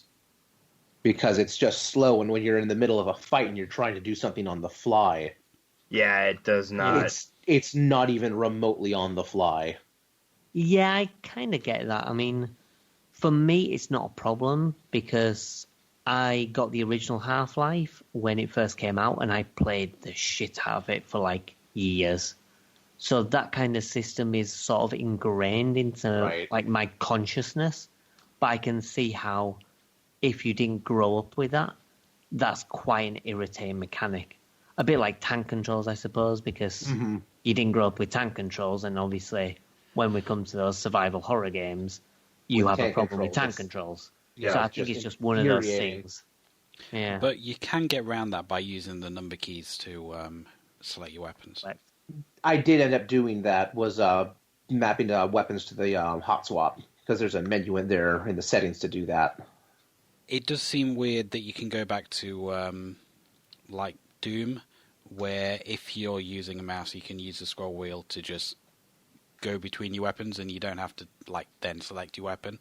It feels weird that was a feature there, and then several years later, it still wasn't implemented in something like this. Yeah. And when I mapped my gun selection, I went to the things. It's like first and next was mapped to like bracket or something like that, something odd on the keyboard. And I mapped. I'm like, well, no, it's going to be scroll wheel up and down. And then I'm using it, and it's just cycling my little menu bar on the side and not bringing up my weapon. And that's when I immediately started having a bad time because my world didn't work anymore. Yeah. I recall in a lot of these old games, looking at the defaults and then just questioning what the developers were thinking when they assigned those. A lot of games have that problem. Well, yeah, and think about this. This was in 2000, and No One Lives Forever default keyboard settings are set up like default keyboard settings for Doom, where you can use the arrow keys and WASD and not a mouse. Oh, right. And when I'm flipping through that and looking, I'm like, who wouldn't use a mouse? Yeah. At this point. But I suppose if they have the option there. But yeah, it's weird. Like, default settings are just very strange. Sometimes you look at me and think, what? Yeah, I had to go into the default controls and just remap everything because whoever did it didn't have a clue. But other than mechanically, the game is very humorous and enjoyable for a light romp. I laughed pretty heartily when a dude ran around the corner. Oh, what did he say? Oh, I can't remember what he says. don't be reprehensive of this reprehension. Or something stupid like that. Yeah, something really dumb, or like one day, like you shoot and he runs away. He goes, "I'm not really fond of bullets." Yeah, I remember that one. Basically, I really like the aesthetic of it. I really like the humour in it, and I think they did well. The levels can be a bit hit and miss. Like, as I say, you start off with the sniping bit, which I'm not fond of, but then the Moroccan level is quite cool. Then you've got the Germany level, which is a bit of a pain. But then you've got the plane level, which is just awesome. Like, especially when you're falling from the plane and just shooting everything. Yeah, I mean, it's difficult to aim at the stuff that's coming at you in that level, but I do like cool. the concept. They pretty much recycled it in Saints Row 3. Yeah, The opening level of Saints Row 3 is like a plane drop, which is like a similar kind of thing. Yeah. But, yeah, I think it's a really kind of ambitious project, and, you know, they just cram so much stuff in. Like, again, just with another feature that didn't even have to be there. In the cutscenes, you have dialogue choices, but they don't actually have any effect in the game. It's just, do you want to be a nice agent, or do you want to be a dick to people? And that's the only reason they implement it. In fact, if you skip the cutscenes, it doesn't like skip to the dialogue choices like you'd expect in a game with dialogue choices. It skips over them. The game knows that they're completely pointless, but they included them anyway. And it's touches like that which I kind of think, you know, the developers really enjoyed making this game and they wanted to put everything in, for better or worse. But yeah, it's a game that I like quite a lot and it has a special place in my heart. It's not one of my favourite games. In fact, I would say that from this list, I would probably prefer Doom and Half-Life and, you know, possibly even Time Splitters more than this game. But, yeah, it's still a game that I like quite a lot. Yeah, and I think one of the things that probably went into them trying to put so much in was not knowing how it was going to be received. So they didn't know if they were going to get a sequel to add more features. Yeah. Just kind of went with the gusto. Yeah, definitely. I mean, I think it's actually a pretty good game. I wasn't sure what to expect based on, you know, the game's presentation, but I was actually pleasantly surprised. Like, I thought it was a, you know, pretty enjoyable game, and I'll definitely go back and check out, you know, the stuff I didn't get to. Yeah, I mean, as I say, the game's far from perfect. It does have its issues. But I think as an experience, it's definitely something that I would recommend to people because it's just so unique, it's so funny, and the game's got a lot of charm. The second one does too, and, you know, I think I prefer the first one to the second one because the second one does have some faults, even though the second one feels tighter. But the series is, you know, pretty good on a whole. I mean, they're pretty good games. It's a shame it has all the problems it has with the rights. Yeah. Are you aware of the situation with the rights at the moment? I'm trying to think if you told us or if I found it online somewhere. Yeah, I don't think anybody's familiar with the status of the rights, to be honest. Well, I yeah. think it's that one company owns the... I can't remember what it is. I think it's like, was it Fox that got acquired by Activision Blizzard? It was Activision acquired like the company or whoever, or the developers maybe. And people just assumed Activision would have it. And they just went, well, we looked in a drawer where all the rights are kept. Can't find anything, so I don't think it's us. And then Monolith were like, oh, it's not us. We don't have anything. And so nobody knows where the rights are. And so it's just in a period where really it's a free-for-all because nobody has the rights for it. Yeah. And nobody can do anything with any of it. So these games will never be remade, re-released. We'll never get a new entry. So all that's left is for people just to, you know, either get the PS2 version or, you know, go to my abandonware and get the PC version that way. Effectively pirate it because there's nothing you can do. So is just it download really it. pirating if it's unbuyable? I mean, and nobody owns the right to it? Well, that's the thing. question. That's the only way to acquire it, really. It's really rotten that these companies don't know who owns what, but they'll certainly throw lawyers at it and shut down any projects to do that. I Yes. actually found not a company. Wow, I found a website of a group of guys that is dedicated to keeping the game alive, and it's actually available free online. And Yeah. they just basically deal with it, sort of thing. Just kind of a big old FU to the developers, not developers, the rights holders at this point, whoever they are. Whoever they may be. Yeah, exactly. Well, what they should have done is, like, the company should have gone, well, we've looked, we don't have the rights, so from our perspective, you know, it's someone else's problem. And then if both of them had gone like that, then it'd be like, okay, well, whatever. Anybody Public can make domain. a sequel. Anybody who wants to. Well, I know there's been a couple companies or a couple groups who have been trying to acquire the rights, but it's such a legal cloud of, like, just nonsense about how to get the rights of something that isn't owned by anybody anymore, apparently. Yeah. I mean, It's really, like the game's already become public domain, but you can't actually do anything with it. Yeah, that gray area. Yeah, And- there's a NOLFrevival.tk. They distribute the game, and they Yeah. add support for Windows 10 and all of that too. So they're very much keeping the game alive rather than just releasing the files as is. So yeah. you can That's tell where there's I got passion mine. behind it. Yeah, Well, and I think the secret is just for people to mod it to high heaven, because that's how you get the remaster or even a sequel. Yeah, is just mods. Yeah. right. Yeah, the game supports 4K apparently with Oh, wow. patches and everything, which is wild. Yeah, it's a shame that nothing can ever be done with it in the future. Yet. I mean, Yeah, I'd say, like, if it was just one company, they could have just let anybody deal with it. Like, I mean, if you look at the Wonder Boy series, like, Sega didn't really want to do anything with it, and people just like, can we do stuff? Yeah.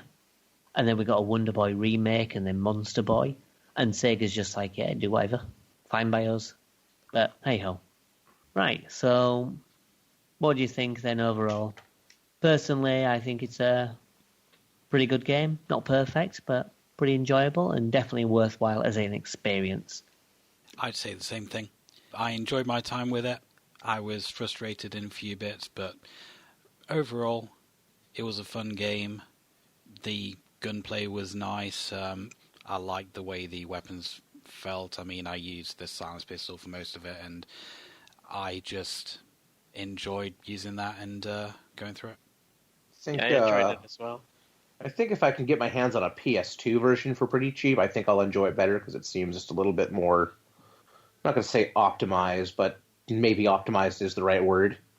I mean, maybe it doesn't run particularly well on Mac, but the version that I downloaded ran perfectly at 1080. Well, I was running it on my Surface Go, actually.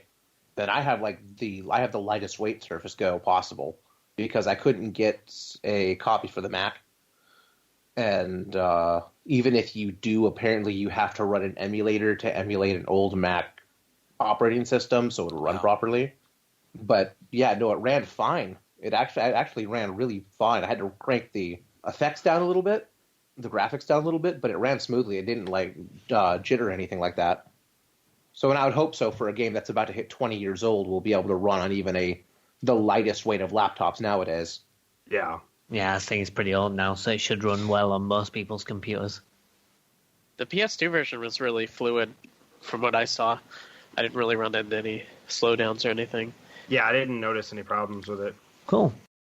Right, well, time for another musical interlude, and we'll go into our final pick, which is Ryan's pick. So take a sit back, relax, chill out to the music, and we'll see you afterwards.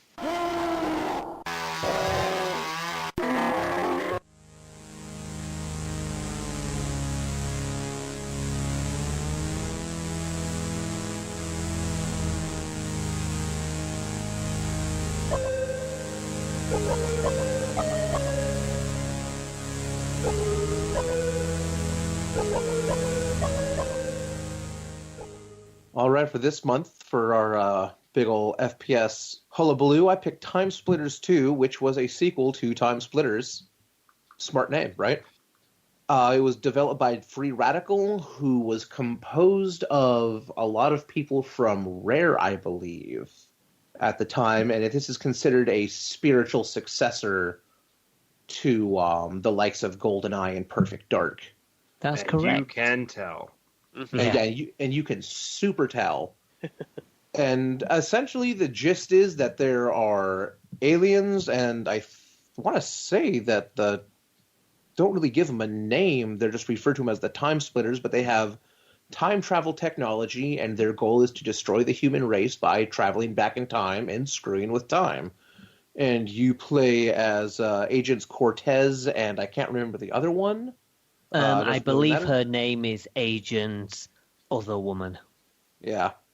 And essentially, you've developed your own time technology. This is more established in the first game. You have access to the time portal, and you have to jump back in. You have to jump into the time portal. It drops you into an era, whether it be the future or the past. I think there's only maybe once it drops you to the future throughout the games. No, there's a few future locations. I can think of a few in this one. You've got Tokyo. Is Tokyo future compared to the Central Hub world? It's Neo Tokyo. Well, so it's future for what we would consider the IRL timeline. I mean, but I don't think it's future for. It can't be future. It can't be future for the actual game because they're trying to destroy the past. Well, the Neo Tokyo level is set in 2019. I was going to mention that if you guys didn't. It's technically today, right now. So it's actually modern Tokyo. It's recent Tokyo. Yeah, current Tokyo. The level is current Tokyo. But yes, there's Tokyo, which is probably past. And then there's the alien one and the robot factory. Mm-hmm. And I think those are the future ones. But you jump in and you assume someone else's identity, and you have to go in and you have to stop the time splitters, retrieve the time crystal, fix what has been messed up, and then usually a side mission is eliminate all evidence that you were there. And that's how they break it up, and they dump you in all sorts of fun locations. I mean, really, the story's just kind of there. It's more of an excuse just to go to different locations in time periods and do different things. That's all it is. And they were like, we want to make a Wild West game. We also want to make a future robot game. Well, and hey, let's make a first level that's nicked from GoldenEye. Yep. Just so people know that we did that game too. Straight up. I mean, I do like the narrative explanation of, you're jumping into the body of someone who was there to avoid the potential time travel issues that can come up. Yeah, definitely. They do it a little bit differently in Time Splitters 3, because in Time Splitters 3, you're always Cortez, and you're with the person. So, for example, the spy level, you jump into a spy level, and you're with the guy, rather than taking his body. And I don't like that as much. They do some other stuff with the time mechanics because there's paradoxes and meeting yourself, which, is quite cool.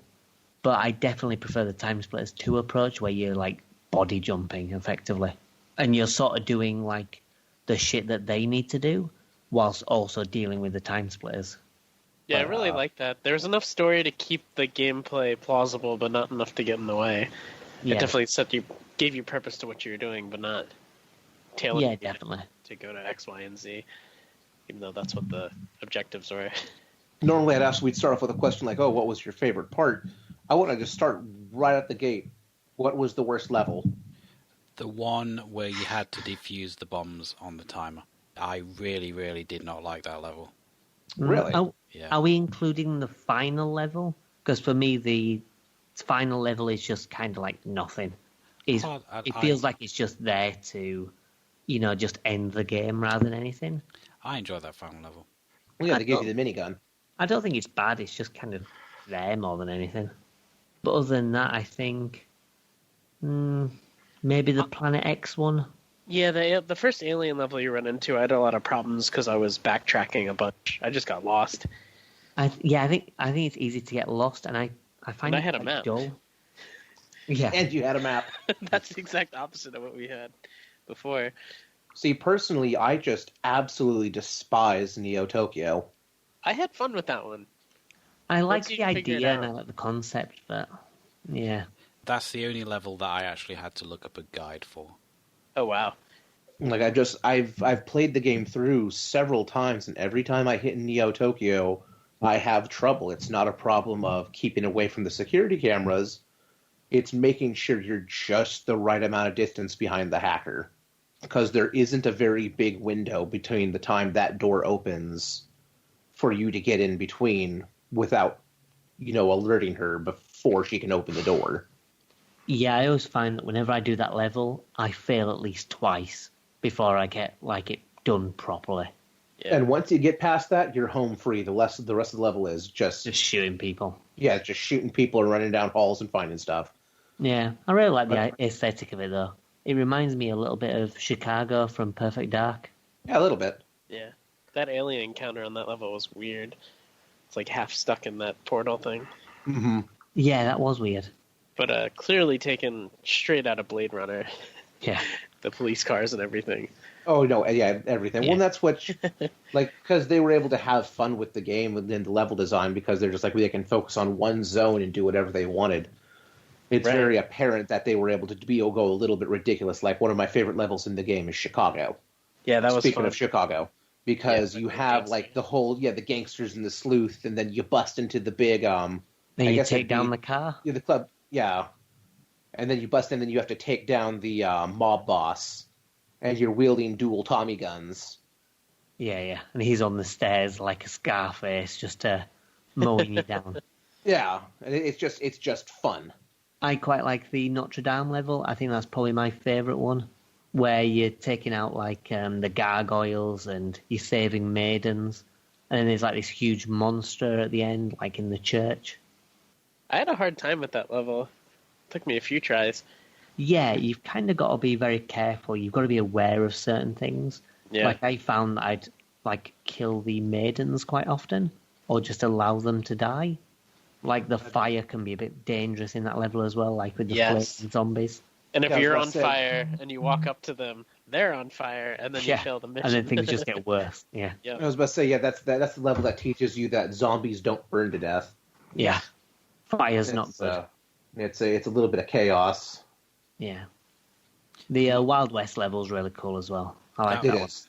That was my favourite one. And the music in that level is awesome as well. Yeah. And then there's a dude at the end in the mines you've got to kill. Yeah. It's good. But yeah, I really like the locations in Time Splitters 2. Time Splitters 3 has some good levels, but I think having individual levels in different areas definitely makes the game feel quite unique.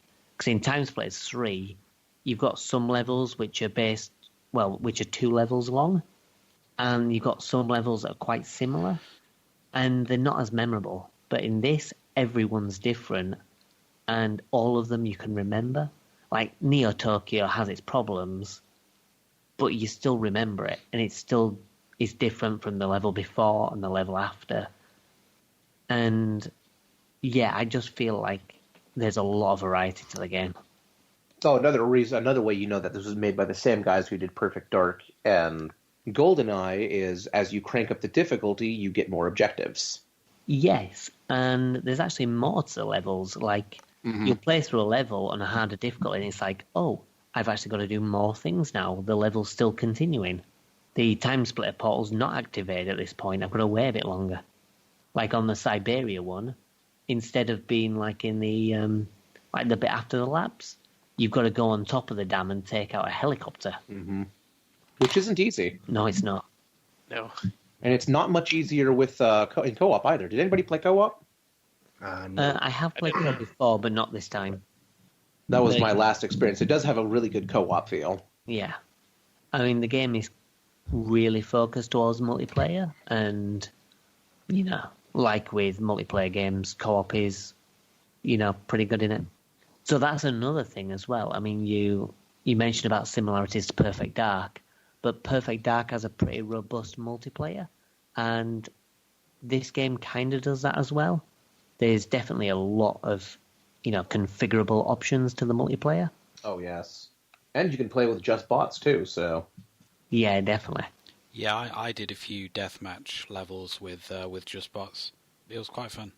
The good thing is, you get all the unlockables at the start, and, you get all the things at the start to play with, and the unlockables are based on the characters.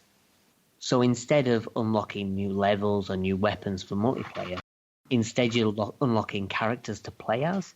So they're kind of aesthetic unlockables. And there's loads of them. There's an absolute shit ton of characters to unlock.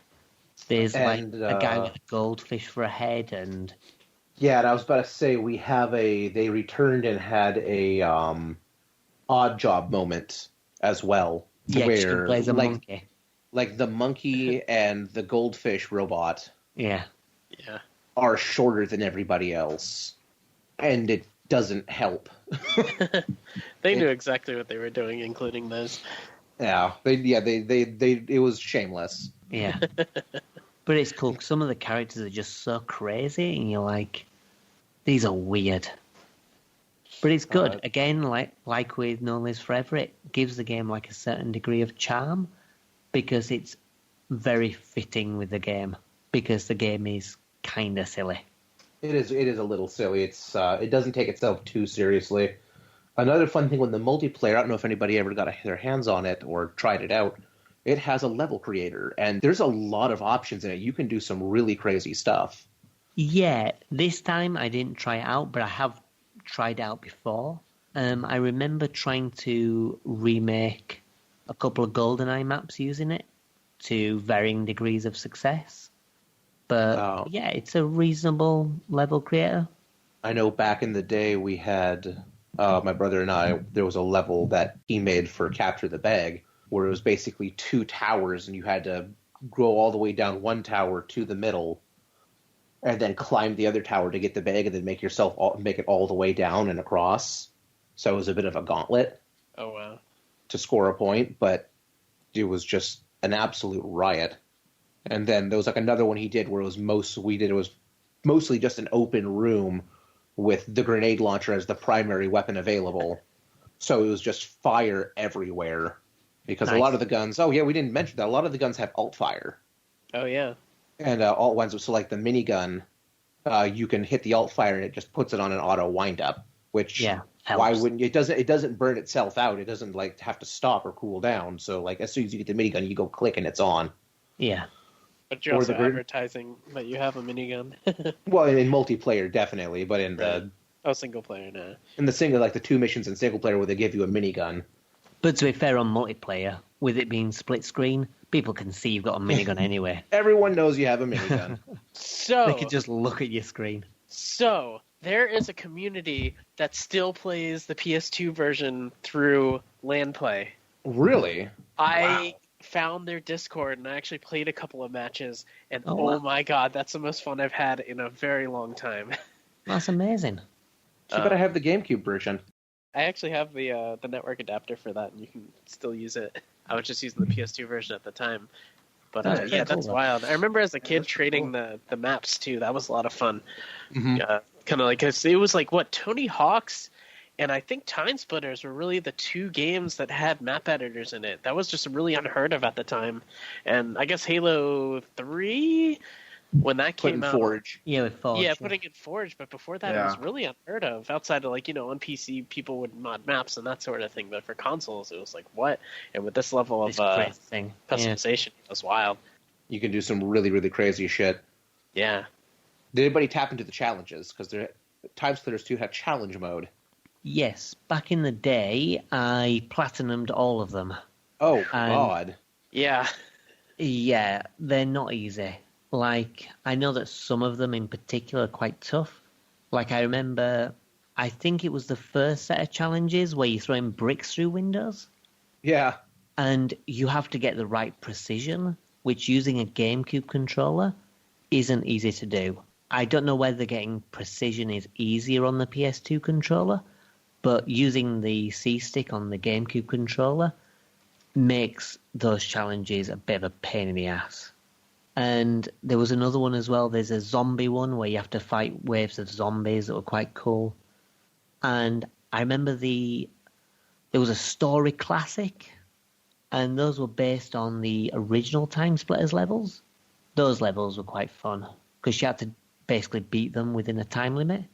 And then you had the silly monkey levels at the end, like one where you've got to shoot monkeys with a minigun. That was fun. Yeah.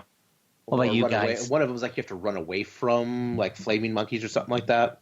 Yeah, you got to kill all these flaming monkeys. I saw the challenges on the menu, but I didn't dip into that. They are kind of neat. Like there's one where you actually play as a monkey and you've got to pick up bananas. Oh, wow. Yeah. That's quite cool. I played like one or two of them when, Adam, you reminded me that existed, because I was really focused on trying to finish the single player for our review. I do remember playing them way back when and having a ton of fun, but... Yeah, the ones in Time Splitters 2 are pretty fun. As I say, apart from some of the aiming issues with a GameCube controller, I find the ones in Time Splitters 2 to be great. The ones in Time Splitters 3 can get a bit iffy with some of them, but Time Splitters 2, I think it's worth at least getting a gold medal in them, even if you don't go for platinum. Sure. Just experience them. Yeah, definitely. But the game's got like a lot of content. The single player is not the longest experience, but the good thing is because they're quite unique, you'll want to replay them because they're all individual experiences. And yeah, then you've got like all the multiplayer, the co-op, the challenges. There's a lot to the game. Well, I played it through on easy, because of course I did, and I blasted through it in an afternoon. So it isn't that long. Obviously, putting it up on high difficulties would lengthen that out. But even though it didn't take me that long, I still had a hell of a fun time playing it. With it being like spiritual successor to GoldenEye, Perfect Dark, I did really enjoy Perfect Dark, but I'm sorry, N64 lovers, your controller is shit, and the PS2 controller playing that kind of game is just so much better. Nah, I think the first-person shooters, the N64 is the best controller. As long as you got one in each hand, and you're doing it that way. No. You've just got to be using Control Style 1.2 on GoldenEye and Perfect Dark, Turok style, and no problem. Easy peasy. I ended up playing this. They make PS4 adapters for the PS2, and that's what I was playing with. It was really smooth, actually. Want to say that there's a mod for Time Splitters 2 where they're basically doing an HD rebuild of the game. Yes. Oh, yeah, I don't know if they're redoing the story, but they're definitely doing the multiplayer. They got permission from the whoever owns the rights to do that, because it's kind of been in limbo. And I found out there was an Easter egg in one of the... I can't think of what it's called. It was a really bad Xbox One game, but you get halfway through the game and there's a little arcade, and it lets you play through the first two levels of Time Splitters 2 in HD on the Xbox One. Oh, really? It was Homefront Revolution, I think. It's the most odd Easter egg. I found the game for really cheap. I was like, let's go ahead and do it. And it was kind of fun, but it wasn't the full game, which made me sad. It was just the first two levels, the Chicago level and the Siberia. Yeah. Nice. The downside of that is having to play Homefront. Yeah. You have to play You have to play a good chunk of that game. It's real bad. Yeah, I'd say but it's not the best. It's not worth the risk, but it was still neat. It's one of those things where it's like I got myself into that mess, so I might as well see it through. But I thought that would be a fun tidbit to mention on here, because it's not in Right's Hell, but not in Right's Hell the way No One Lives Forever is, but they're having trouble figuring out how to do a remaster, because it was the Crisis Group, I think, has the rights right now, and they're not doing so hot, basically because Homefront did so poorly. That was their last hurrah, and it needed to do well, and it did. Well, I guess now, I guess as of last fall, Koch Media, they did Dead Island and Metro. Oh, okay. They have acquired the rights to it. Oh, good. Oh, yes, I heard about that. Yeah. I remember hearing about that. Cool. Because I really do believe that Time Splitters deserves either an HD re-release or just a reboot. Yeah, I think a reboot would be quite cool. Oh, Time Splitters Rewind is what the Yeah. is. That's one I've heard of. Yeah, look at that. It's in the actual rights are in the hands of someone who can actually do something with it. Cool. Yeah, Koch Media. Neat. There's something to look forward to. Yeah, definitely. Hopefully they do something with it, because it's been a long time since Time Splitters 3. Neato burrito. Well, yeah, and if I want to say, too, like going back to the thing because we're talking about Time Splitters Rewind, and they were basically making essentially Time Splitters 4, starting off with a fully revamped multiplayer. One of the things you could do in the map editor, I never figured out how to do it. You could actually create campaigns. Like, you could create mission maps. Oh. And it was really complicated on how to do it, but you could dump in NPCs and you could dump in objectives after you've built your map. Nice. So, yeah, if you really need a little bit extra Time Splitters in your life, and you have enough time to figure out how that works. Yeah, do it yourself. I've owned the game for over 10 years now, well over 10 years now. I still don't know how it works. Well, I've owned the game for 4 weeks, so I've got no chance. But yeah, they're good games, the Time Splitter games. I've not played the first one, but Time Splitters 2 and 3 are both really good. And, you know, if you guys like Time Splitters 2, then I'd recommend grabbing the third. It's still pretty good. Yeah, I'll have to pick that up. I'll probably try to track down copies of the whole series. Yeah, a lot of people prefer the third to the second for some reason. I personally don't, but it's still a good game. All right, so with that, we've got all 5 of those games covered. We'll take a break and we'll discuss which of them was our favourite. See you then.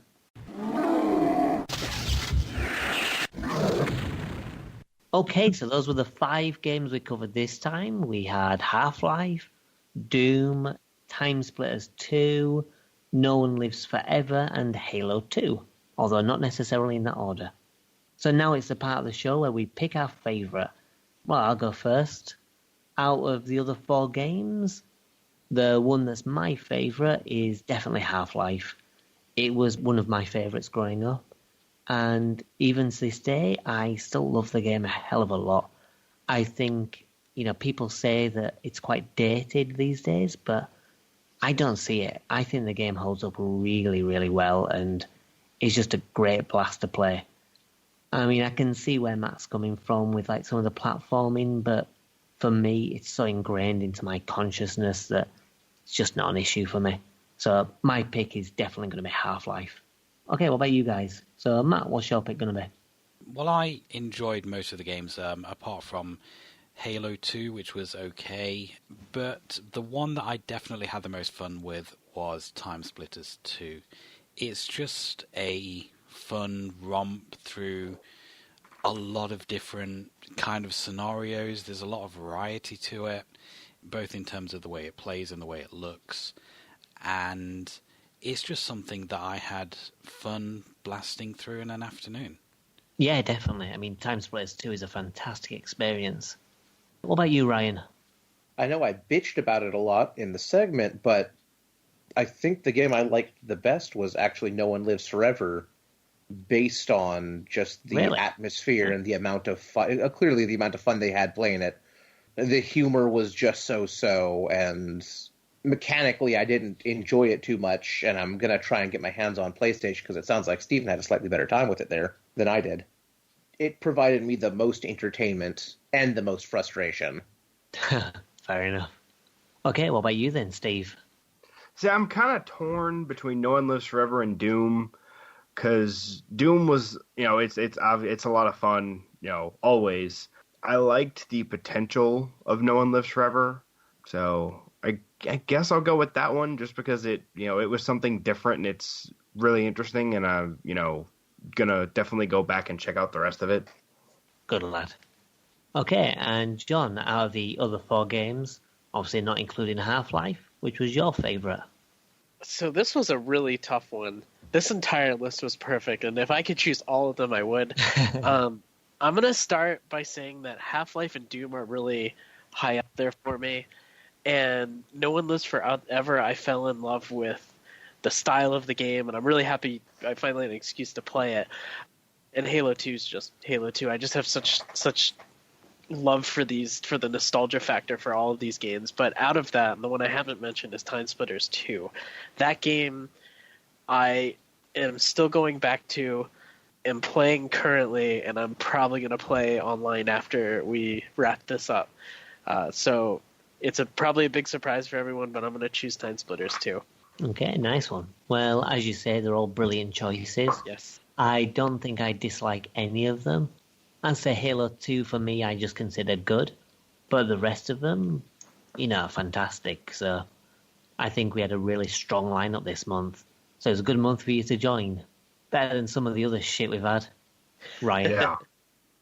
Oh, I'm sorry, I missed that. It was TMNT, and I've only put it on the list once. Beautiful. So Yeah. far. It's Keep the dream alive, man. Well, okay, you also gave us Altered Beast, so... I didn't pick Altered Beast. No, that Oh, was that's me. right. That's right. You did that to us. Yeah.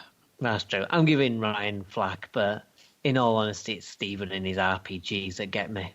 Well, and you annoy me with your platformers, so I guess we all piss each other off. Exactly. Yeah, I mean, none of us are ever going to forget Super Monkey Ball Adventure. Yeah, there's that one. It was a guilty pleasure episode. You didn't expect it to be fantastic, did you?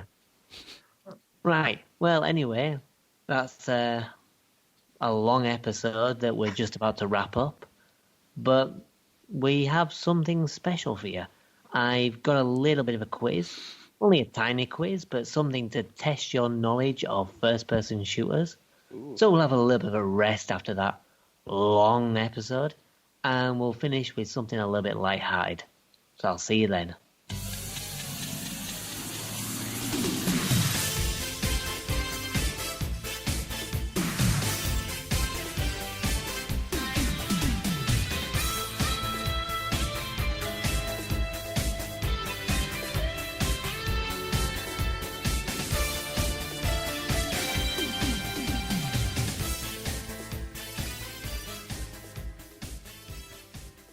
Well, now that we've covered those 5 games, we've got something a little bit different now. I've prepared a little bit of a quiz for you guys. It's a special Right. quiz. A little bit different to normal, and it's going to be based on first-person shooters. Are you all very familiar with first-person shooters? I mean, more familiar not than to I a was huge at the beginning of extent. the month. Enough. Kind of Well, my don't- specialty. Well, that's good to hear. Well, these are going to be based on mainly classic first-person shooters, although there are some more modern ones in here too. But mainly classic ones. What you have to do is you have to tell me the title of the first-person shooter. What I will do is I will give you a clue, and the clue will be made up of antonyms, so opposite words. I'll give you an example. If we have full death, the title will be... Half-Life. Exactly. It will become clear as soon as you hear the title. What I want you to do is to buzz in, just shout out your name, and then I'll get the answer from you. All set? Yep. Sounds Yes. good to me. Okay, I'll take nice. first-person shooter for 200, Alex. Well, here we go with that first one. We'll start with something quite simple, hopefully. Number 1. Everybody dies never. John, John, what's the no answer? one lives forever. No one lives forever. That's correct. Number 2.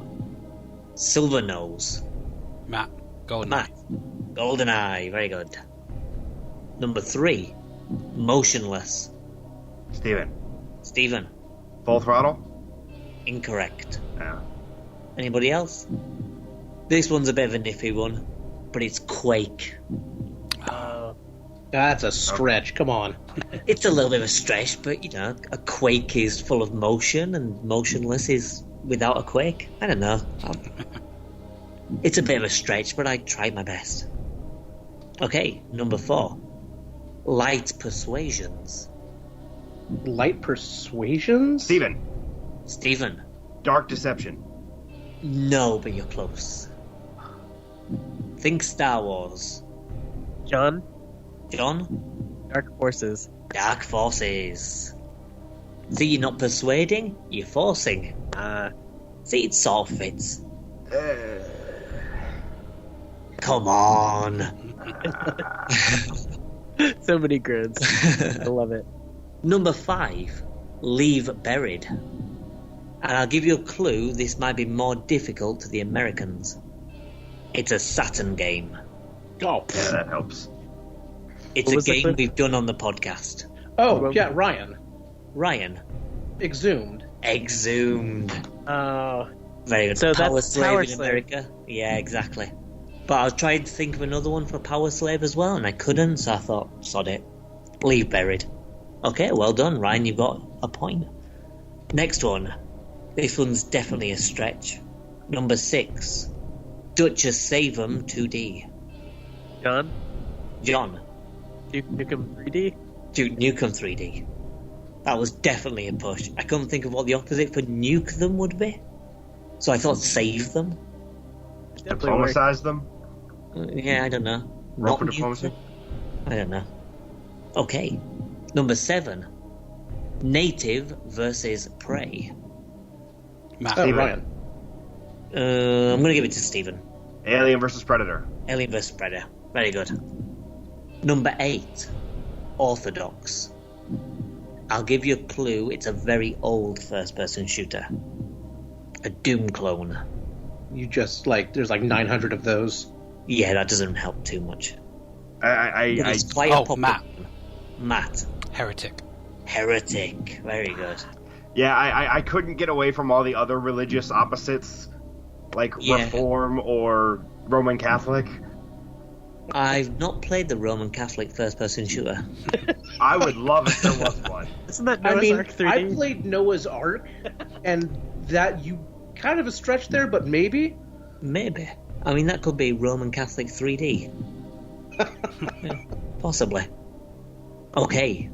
The final two are relatively straightforward. So, number 9, Space Joiners. Oh, Ryan. Ryan. Time Splitters. Time Splitters, of course it is. Should hope so. It was my pick this month. Yeah. Final one. Number 10. Broken Light. Oh, Ryan. Ryan. Perfect Dark. Perfect Dark. Yeah. So, in last place, we have Stephen Yo. with 1 point. Never mind. Thanks a lot for coming. Next, we have Matt with 2 points. Yay. A fair effort.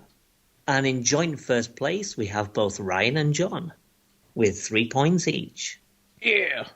I'll take that. Okay. Not too bad. Well done, guys, and thanks a lot for playing. Thank you for hosting. Yeah. Right, well, we've gone through all the games, we've had the quiz, so now it's just time to say goodbye. Thanks a lot, John, for coming on. It's been great having you. We've had a nice little conversation with you, and I hope you enjoyed your time with us. Likewise, and I have. Thank you. Okay, well, hopefully we'll have some, more interaction in the future, even if it's just a general chinwag. I'm down for a chinwag. Yeah, definitely. I don't know what that is. A chinwag? It's British for talking. Like a conversation. Oh, that makes sense. How do you not A know jaw what a flapping. chinwag is? A fellow jaw flapping. We're having a Is- yaw. Is Yeah, jaw that- flapping the American for chinwag? No, Yeah, that's a little bit. That's a little bit more familiar. it might be a southern thing. Yeah, We're the having a jaw southern one. flapping today. Yeah, the southern one would be having a yaw. Having a yaw? Yeah, it gets weird in the south. Is that even a word? A yaw? It is now. That sounds It is like in the half a word. It sounds like they've forgotten what the second half of the word is. I'm having a yawn. Where was I? Right. Nice. Okay, well, see you all next month. See ya. Goodbye, everybody. Bye, guys. Bye, everybody. Bye.